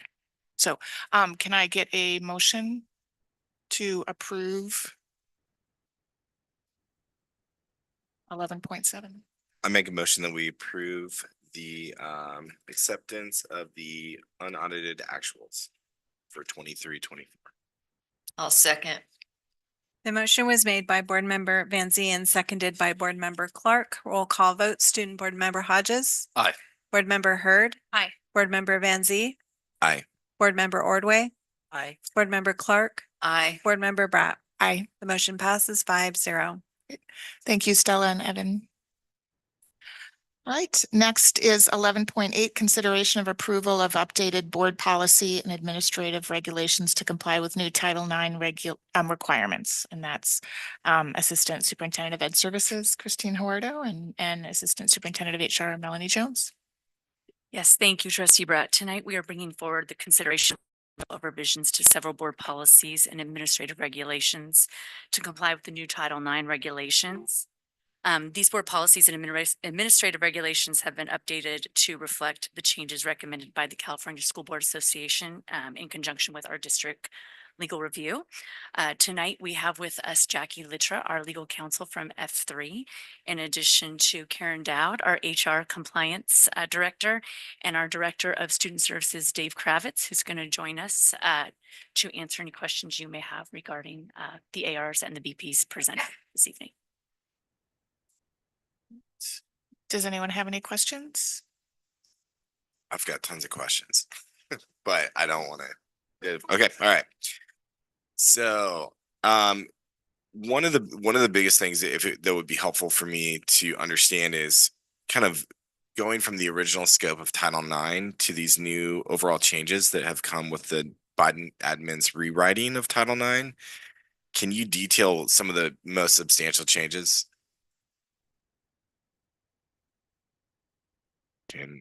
Can you hear? Jackie, can you take that question? I'm sorry, we should have been a little bit more pointed with that. Sorry. Have you go. Anyways. Yeah, I'll handle it. So there are a lot of changes from the new regulations. There are so many like minute detail changes, but I'm just going to focus on like the major differences. So the coverage, so Title IX has always covered all sex discrimination, but now it used to be that there were two different procedures that applied to different types of sex discrimination. So there was one type for very egregious sexual harassment, and then another type for all other types of sexual harassment and sex discrimination. There were two different procedures. Under the new regulations, there's going to be one procedure for any type of sex discrimination. That includes sex-based harassment and sexual harassment. So it'll be one procedure for all sex discrimination. The scope of conduct that's covered hasn't changed necessarily. It's just that it applies. This procedure is going to one procedure for all of it. So that's why we're seeing a lot of information moved around in the policies. So we're seeing there was aspects of sex discrimination that was covered in our discrimination policies and other aspects that were covered in sexual harassment. Now all of that's going to be covered in only the sex discrimination and sex-based harassment policies. Some of the other things that have, there's additional training requirements, there's annual training requirements, there are requirements for training for all employees. There is a requirement that the district is required to require all employees to report sex discrimination if they observe it or receive reports. The standard of care is prompt and effective action under this regulation, as opposed to lack of deliberate indifference. There are supportive measures are always going to be provided in any case where there's a report, and supportive measures can be voluntary or involuntary, and there will be a process to challenge an involuntary supportive measure. The informal resolution process is going to be available now, regardless of whether a complaint is actually initiated. There is no longer any mandatory dismissal of complaints. It's only going to be a permissive dismissal. Under the prior regulations, there were a number of types of complaints that we were required to dismiss. All conduct that has an impact in school, even if it occurred outside of school, if it has a continuing effect at school, it's going to be covered under these procedures as well. Is that a new provision, that last one that you were talking about, Jackie? Yeah, well, it is a new provision with regard to the Title IX procedures. And so it's new. It wasn't new before 2020, like it changed in 2020. So in 2020, they implemented some jurisdictional requirements for the specific procedures that were required for Title IX sexual harassment. That was the more egregious types of sexual harassment. And they had some jurisdictional requirements that they imposed at that time that didn't apply to student discipline or employee discipline jurisdiction. We still had jurisdiction under Ed Code or California law to address that conduct, but it wasn't covered under the Title IX procedures under 2020. And so now it will all be covered under the same kinds of procedures. And that relates to reporting as well, and how the reporting's done, because I think from our prior conversation, you were talking about different types of reporting, and there's some streamlining effect in these new updates. So the reports could always be submitted in any way. You could send it by carrier pigeon, oral, email, any of those things. Any way you wanted to report was fine, but in order to, you had to kind of consult with your Title IX coordinator after the report was made, and then decide to sign a formal complaint in order to move forward through the process to initiate the grievance procedure. Under these regulations, there's not a requirement that if you want to move forward with your complaint, that you have to actually sign a formal complaint. You just talk to the Title IX coordinator and can let them know you want to move forward.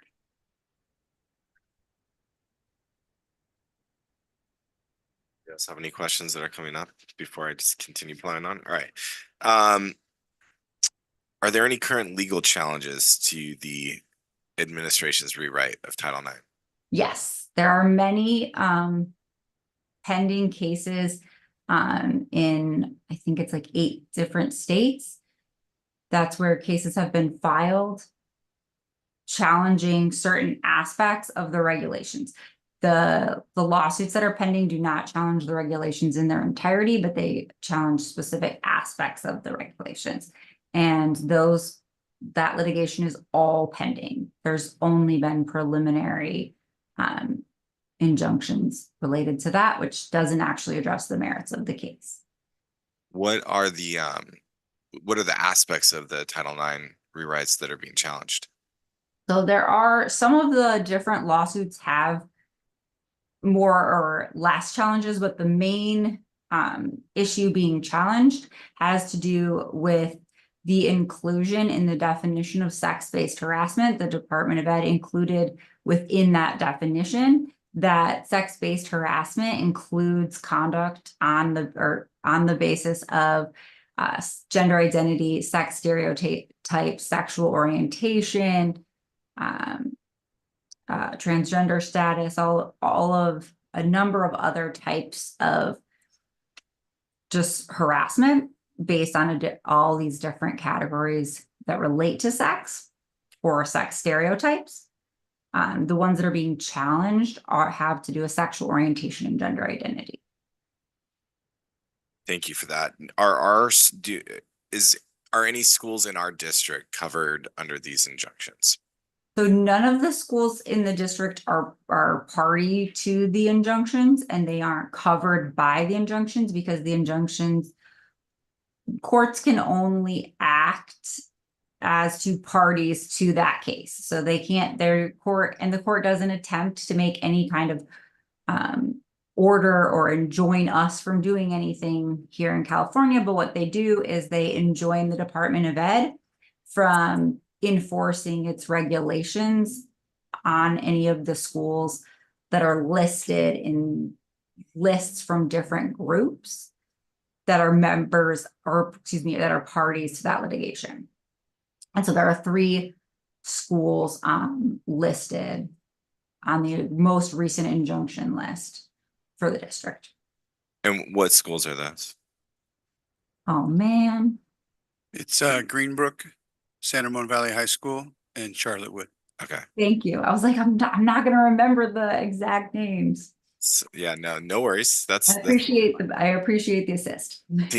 Team effort here. So here's where I'm confused. Because I've done a ton of research on this. We've got 25 policies that have major revisions. And so I'm looking at this, and typically what we do is we get time to have a first read and then review. And I know we've got some time frames that we're dealing with as well. I'm not a lawyer. I don't play one on TV. You're our lawyer who's on TV. At the moment. But as I'm reading through all these things, I'm reading through the AP, the Washington Post, the Hill, Ed Week, and they're all saying that if any of your schools are covered under any of the lawsuits and then the injunctions, including the one that lists the 800 plus school sites, not just the 26 states or the 8 primary states that have gone forward with these injunctions. I'm reading quotes from the Federal Department of Education spokesperson for civil rights saying, if you're on that list, you do not implement until they clear through the court.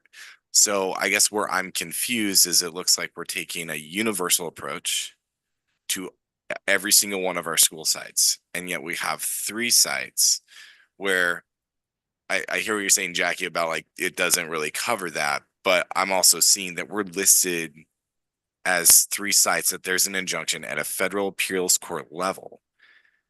And we're already kind of tied up in this. And I'm wondering, with all these lawsuits flying around, does a universal approach to implementing Title IX new regs across all sites actually make sense? Or does it put us in a legal liability standpoint because of these cases? So the district isn't taking a universal approach. The district has a policy that it's going to apply the 2020 regulations where required by law. And so as the law develops, if it is required to apply 2020 regulations, if a Title IX case arises at one of those sites and it's covered by those regulations, the district's AR provides that the district will assess whether it's required by law to apply 2020 or 2024, and then it will do so. I have a question. Go for it. Just to clarify. So these 3 schools are named in a lawsuit, correct? No, they're not named in the lawsuit. So there's a difference between an injunction and being named. So are we in a position where there's an injunction against these 3 schools implementing this? No, there's not. Then I don't. I guess that's where I'm confused. Again, help me understand. Injunction versus enforcement. The injunction applies to the Department of Ed. It applies to what the Department of Ed can do. It doesn't apply to what the schools can or cannot do. It doesn't direct the schools to do or not do anything. It simply directs the Department of Ed as to what it can do, because the Department of Ed is a party to the injunction. So if the injunction was going to be enforced against the schools, a California court would need to impose its own preliminary injunction. So Jackie, this is Superintendent Kamick. Just for context, when you say the department, we oftentimes think of the CDE, but we recognize that this is a federal court case. Sorry, yes, this is the United States Department of Education, not the California Department of Education. So for some of our community that may be listening, we're talking about hundreds of pages of school names that are listed, and it has changed multiple times. So when I first got hired, I checked if any of our schools were on that list in July, and we weren't. It had changed just at the end of August, and I was just made aware of it maybe 2 or 3 days ago. Part of the reason we're not made aware of it is because normally if we were involved directly in a court case, the court would let us know. But we're not a party to the court case. We're not a party to the lawsuit. There are groups within the lawsuit, which I'm not going to try and recall the naming off the top of my head because I don't want to miss a group or misrepresent anything. But these groups have, as I understand it, had the opportunity to provide a list of names to the court. And that is how those schools are arriving on that list. And in context to that case, we have tried to, I think, Jackie, you can help maybe explain this a little better than I can. We've tried to write the policy language because we have an obligation to update it. But we've tried to write the policy language in a way where we can take it on a case-by-case basis. So we can analyze, I think, if there's something that develops in the law and we need to use the old regulations, that we can do that. If the factual merits of the case require that we use the new regulations, we can do that. And I think, Jesse, to your point, when that first list of schools came out, I think the general consensus was these schools have to operate under the old regs. If you're not on that list, you move to the new regs. And I think we recognize it will likely be some time before this court case is settled. And so I think our best option is to look at a policy that says we're going to take each case on a case-by-case basis. And if it's appropriate under the law, with the advice of our legal counsel, to use the old regs based on the assumed facts of the case, right, then we will. And if it's more appropriate to use the new regulations, then we will. And our policy does allow for that flexibility. Is that a fair summary, Jackie? That is fair. And the other thing I would say is that while the injunction enjoins the U.S. Department of Education from enforcing it, it does not enjoin the California Department of Education from requiring our policies to be in compliance when they're doing like a FMP audit, or if we have them reviewing their policies like that. It also doesn't require us to. The 2020 regulations are the law in California. And so if there is going to be a point where we don't follow that, that needs to develop as the cases develop. And so that's in You clarify that, is it the 2020 or the 2024? 2024. 2024 Title IX regulations are law in California, and we have to abide by that regardless of whether we're on a federal injunction list at a federal level. Is that correct? At the moment. Yes, right, today. Could change, Today I'm not but- talking unforeseen. We're expecting like the attorney general will probably weigh in and there will be like more developments. But one of the things that's also really important for everyone to know is that the issues that are the parts of the Title IX regulations that are at issue in those cases are already covered by state law in California. So whether Title IX covers gender identity discrimination isn't going to make much difference for us because California law already covers it as discrimination. So it's already covered. We're already required to respond to it. We're already required to take all of these actions. We actually have an affirmative obligation to combat under Ed Code. So as far as like what they're debating in the regulations, however that comes out at the end is only going to have a minimal impact on us in California. It just may change the procedure a little bit, but we'll still be required to investigate and take action to address conduct.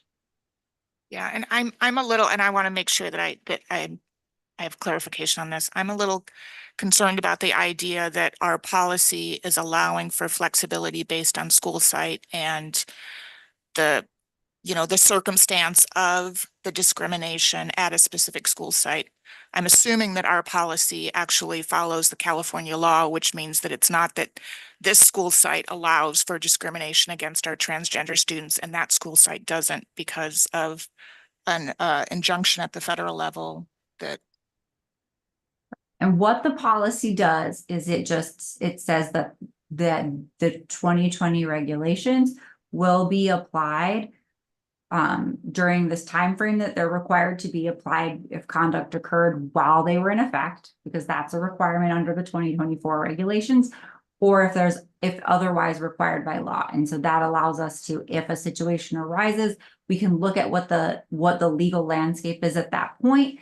Have we gotten advice from the Attorney General? Have there been other cases? Has the case developed further? Do we have more information that will allow us to make an informed decision at that time, as opposed to just what we have right now, which is just preliminary injunctions? That way we can make a determination when the case arises. Thank you. So where is that spelled out actually in these multiple policy changes? This was that gonna it's actually clarify there? that for you. Yeah. So under AR 514571, and then again in the same one listed for HR. 4119.12. Thank you, Jackie. It's the first paragraph on the top of that page. Is that paragraph that Jackie's speaking to? 514571 Title IX Sexual Harassment Complaint Procedures, the first paragraph there, and then it's also additionally listed in the HR partner regulation.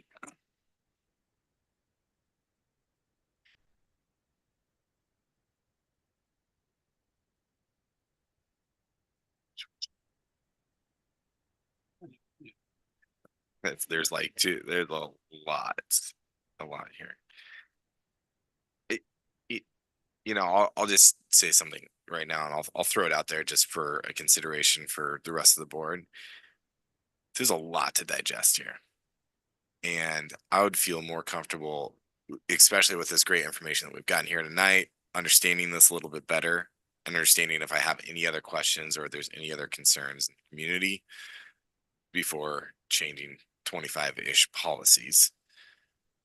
Is there a possibility to push this out and have more discussions and then push this out to October? We would love to have it adopted as soon as possible, but at the pleasure of the board, we can bring these back for another review. It really would fall to the pleasure of the board on timing and sequence. I have a question about that. Is there a requirement by law around enacting this? I know that it was something that happened over this summer and now we're in August 1st. September, right? Yeah. I would hate for us to have any liability around what's actually on the books in California. Well, especially with regard to training and stuff, if Right. we are required to train. I just feel, I personally feel a little uncomfortable with not knowing all the different parameters of this and having to sign on to multiple policy changes without fully understanding and getting a chance to hear from the community. Again, I mean, I'm not trying to hit anybody's hand here, but when were these published? 2023, and we just heard about them on, like, we were finally able to see these policy changes on Friday. So I feel a little rushed into trying to understand some pretty big substantial changes to our policies. And I get that it's federal law and there's a lot of things that I don't, have say or control over, or California law, etc. I just want to make sure that we get these ones right, so that with all the court cases that are out there, there's litigation flying around quite a few places. And I want to and I know there's risk on both sides. I just personally don't feel super comfortable yet. The litigation isn't going to affect us for quite some time in California.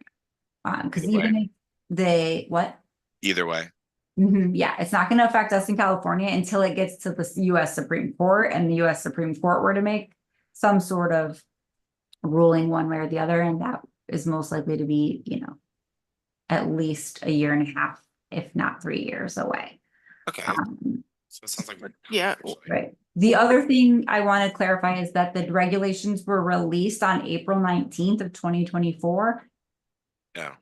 So they were just released in April, and then CSBA, I believe, made its models available at either August 1st or the It's supposed to July be 31st. Well, And- I take that back for any. I was reading about articles from 2023, and I assumed that there was some more refined details on that. But so shame not on us, but shame on them.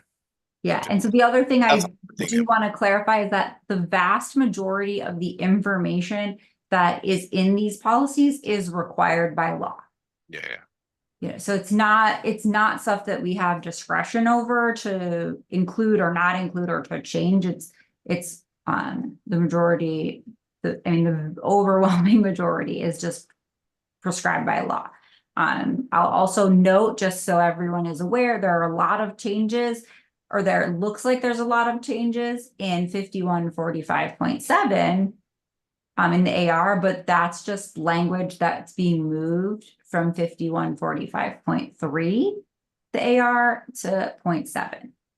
And that's because we're moving 0.3, 5145.3, for example, is non-discrimination harassment.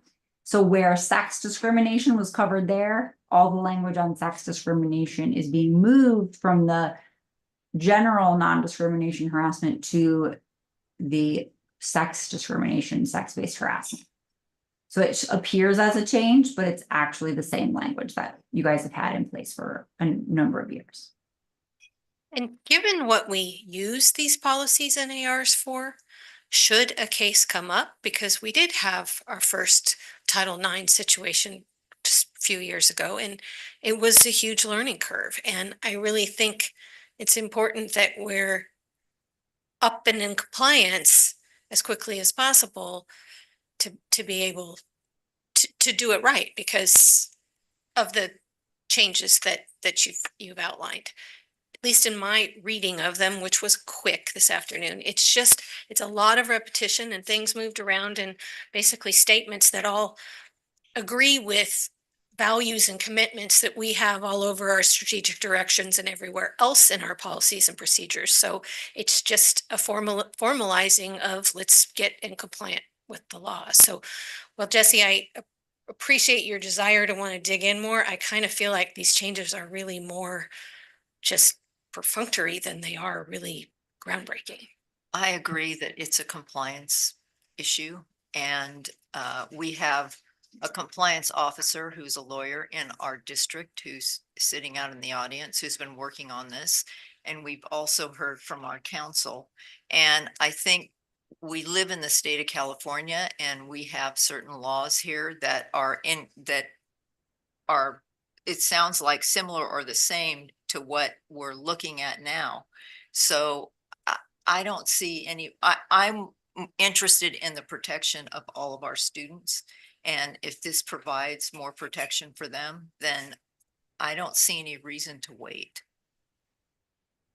We do have one public comment, so let's take that. So we have a public comment and it looks like Anya Williams. Oh, and there's another one, so thank you. Arya. Oh, sorry. I am Arya Williams and a senior at California High School. I have come to show support for the revisions proposed by the school board's policies in accordance to Title IX and think they should be implemented pretty quickly. The expanding the definitions for sex-based harassment and expanding the scope of protections is a great step in changing the culture in the schools and creating a more safe and effective learning environment. In my many years of living in this district and attending its schools, notably California High School and Pine Valley Middle School, I have seen and witnessed and been the target of a lot of harassment on the basis of gender, sexual orientation, and gender expression. While I'm not naive enough to think one policy can fix what thousands of students think is appropriate to say, I do, however, think the board moving in this direction, pursuing policies like this and implementing as quickly as possible can shift what students think is acceptable to something that is more conducive to producing an effective learning environment where where all students can thrive. Because without that, it is very hard to see like a lot of career students, especially not being able to learn effectively as they are they're still being marginalized at times in school. That is it. Thank you, Aria. And then we also have public comment with Lorinda Ochoa. So I'm sorry, my brain, it's late and my brain. I know it's a lot of vowels. Ochoa. AAUW, both the state and national level, strongly advocates for Title IX enforcement. All women, all women, all women, all girls deserve to be protected. That it's across the board. We're not equivocating. We were asked back in June and July to come before the board and to make strong statements of support for the Title IX update and to encourage our districts. You have the responsibility to adopt these changes. It is not discretionary. Your lawyer has told you that. I'm telling you that from the community. We want you to adopt these. We want the school to be in compliance. We want all of our children to be protected under the law. Thank you. Thank you, Lorinda. And I think it's important too for us to remember that Title IX. Oh, did we lose Jackie? Oh, okay. That Title IX is it provides a framework for a proper investigation. It provides a safety net so that those that feel harmed have a way to be able to have a full investigation. And for those that perhaps are accused of creating harm, also have a framework to be able to have a just system of ensuring that justice is served. So I would ask us to frame this also of in waiting to approve this policy, what risk does that put us in relative to the risk of this possible in the future injunction that probably won't happen in California until it comes to the Supreme Court. If then the Supreme, there seems to be a lot of ifs, ands with that, whereas we've already seen, I think at least one, maybe two Title IXs in the last year or two. I worry a little bit about that risk of just this next month sitting on it. I'm also concerned about the message that it sends to our marginalized students. and the protections that we're willing to adopt for them.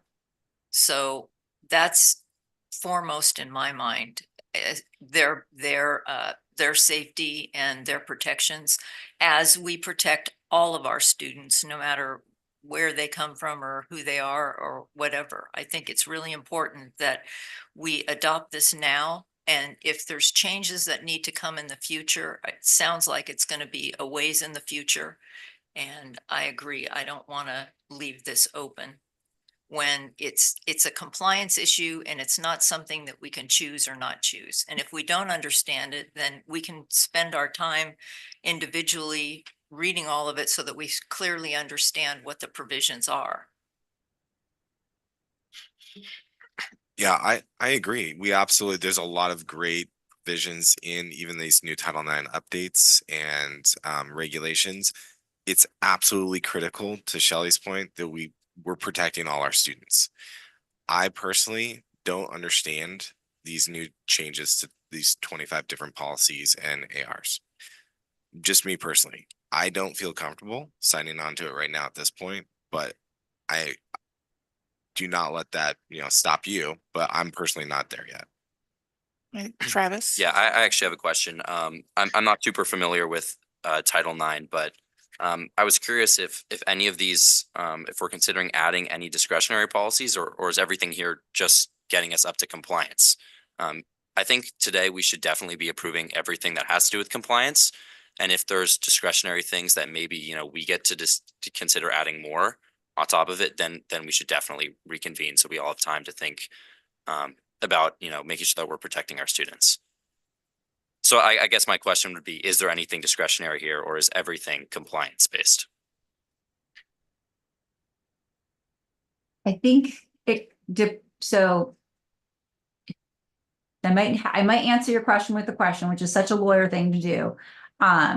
But when you say discretionary, what do you mean? Like, we need these policies, we need the language so that we are updated on what the law is. There are certainly ways that we could go farther than the law. The law doesn't prohibit us from creating greater protections. It just prohibits us from providing lesser protections. Yeah, so I suppose, again, I'm not too familiar with Title IX law and regulation. And I guess my question here was, in these board policies and administrative regulations that we're considering, everything here is just to bring us up to compliance, and we're not adding anything additional ourselves, right? That would be my question. I believe that I don't want to say there's not something in there because I'm not 100% sure about that, but I believe everything is based on the compliance. Like, we're not adding additional requirements. We're not expanding the requirements. We're just stating, for the most part, the policies are just stating what the law says we need to say in policy, what the policy needs to provide. For example, the days, like, there are days established in the procedure. In 5145.71, it has like by certain number of days. That's discretionary. We can set the days more or less. Okay, yeah. Well, then in that case, I definitely think that we should be moving forward with approving these today, so that we're making sure that all our students are protected under the new policies.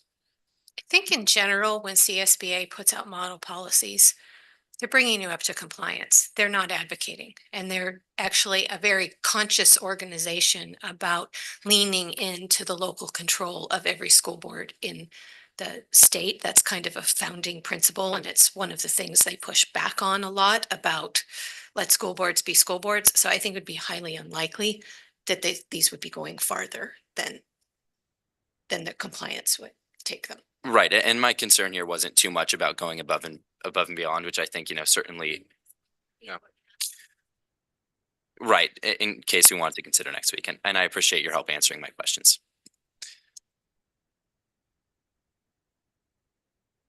Well, I would call for a vote. Yeah, do you want to make a motion? I would make a motion to adopt the new provisions of the board policy for the administrative regulations to comply with the new Title IX requirements. May I second that? The motion was made by Board Member Clark and seconded by Board Member Hurd. Roll call vote. Student Board Member Hodges? Aye. Board Member Hurd? Aye. Board Member Van Zee? No. Board Member Ordway? Aye. Board Member Clark? Aye. Board Member Bratt? Aye. The motion passes 4-1. And I just want to clarify for the public record, I'm voting no simply because I do not feel like I know enough at this time, not because I'm necessarily against it, but I don't feel comfortable signing on for it, not understanding it. We would be happy to put that in the minutes for you.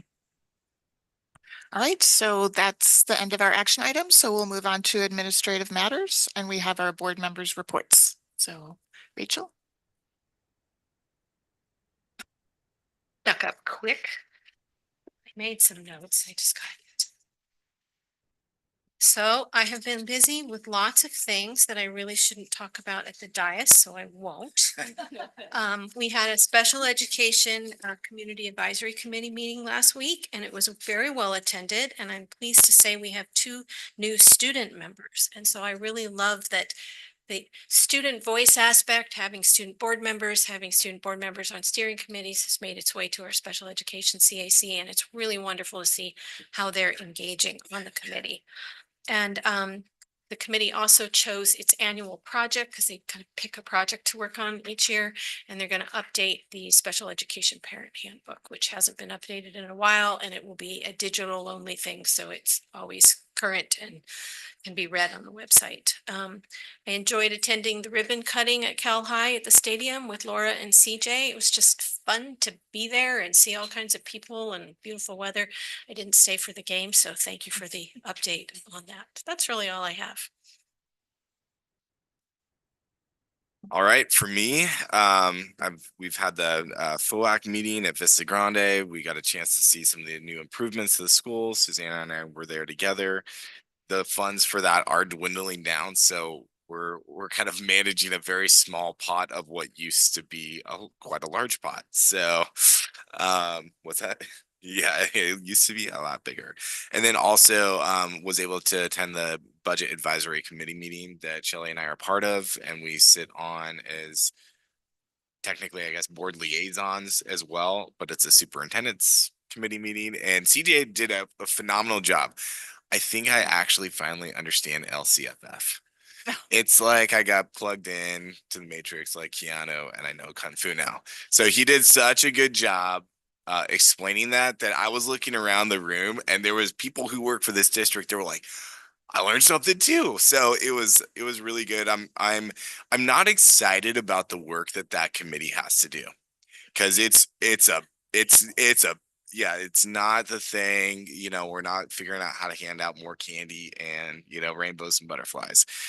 But I think it's super important that the people who are on our committee, people who are members from the community and members from various stakeholder groups, I can tell that they're in there and they're locked and loaded. I actually think we got a really good group. And so I'm excited to see what work we're able to do, even though it's going to be really horrible work.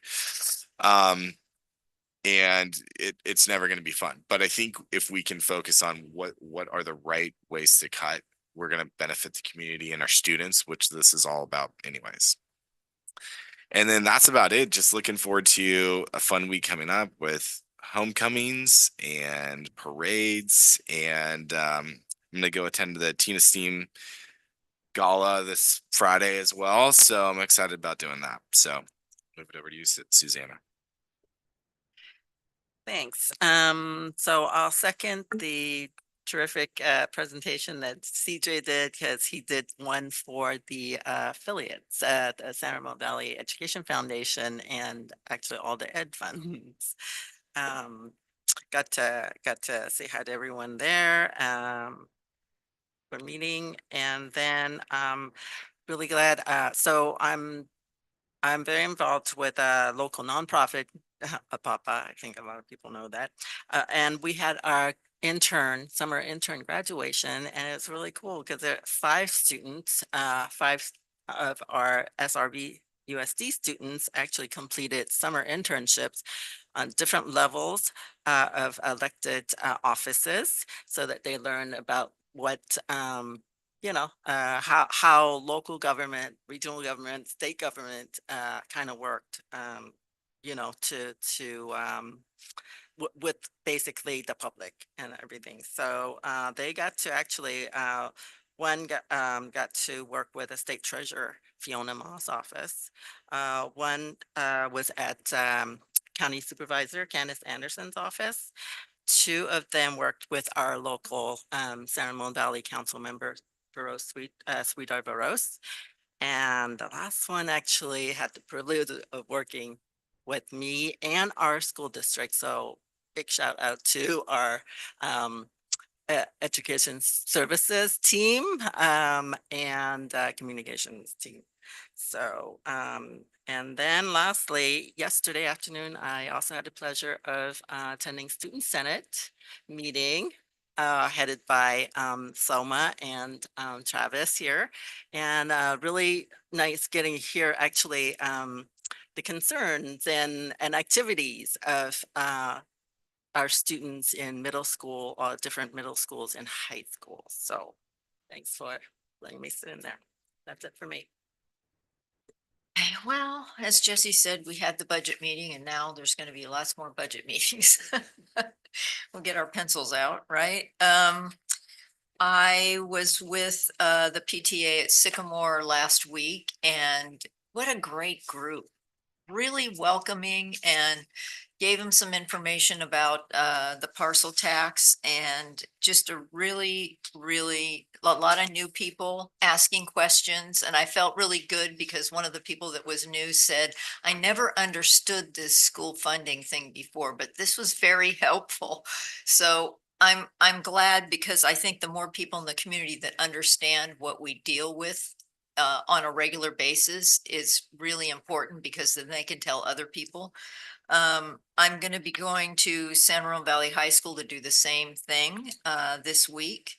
I went to Greenbrook for the PTA and one of their PTA members, Susanna, was there also. The ivy cutting on their new garden. And it's really nice and a great place for the kids to go and be zen. If you can be zen in elementary school, I don't know, but they can go there, read books, and hopefully one of them was pulling out flowers already. So we have to do a little bit of a learning curve there about gardens, but really great job and really nice community. And then Jesse and I had our meeting with the town of Danville as we are liaisons to the town, and there's lots going on there with the construction downtown, and the Parks Department did thank us for the great students that we provided that were employees this last summer in their summer programs.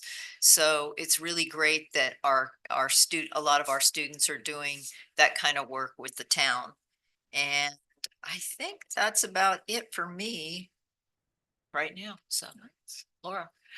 So Cal ribbon cutting was great. I'm so grateful for business operations to be able to get that front sideline all up and running. I know the community at Cal is incredibly grateful, as is the football team and the cheer team and the flag football team and all the fall sports. So, and then back to school nights we had in these last couple of weeks, and that's always exciting to see the teachers that are teaching our kids and to get a chance to meet them and speak with them and kind of see what's going to be happening in the classroom.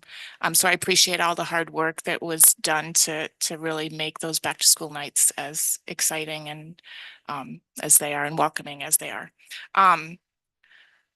We had a San Ramon Valley, our SRVUSD City of San Ramon liaison meeting as well in the last couple of weeks. And those of us in San Ramon have been anxiously awaiting the closing of Bollinger Canyon Boulevard. And it got pushed back, but I think yesterday, I don't know what day it started, yesterday for the next 8 days for 1 week. And it's creating a bit of, so hopefully our Iron Horse Cal, Bollinger Canyon, Montevideo, all the schools that are kind of in that area. Hopefully it isn't impacting them too much. They did say that walking bridge should be up early next year in 2025. So I will say when we first moved to San Ramon in I think it was 2015, the realtor was talking about that bridge and how great it was going to be. And that's 10 years later. Just throwing that out there. But anyway, it's going to be exciting when it's done. And then the CAC meeting, which was amazing with the students and everything.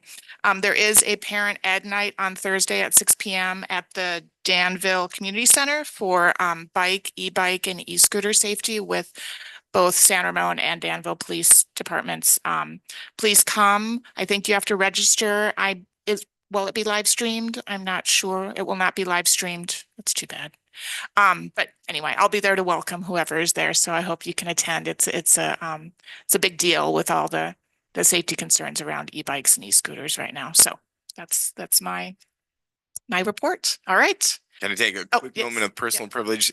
I just want to thank my daughter for coming to her first board meeting and seeing how it's all done and being excited about what we're doing in the district. So good job. You made it almost 4 hours.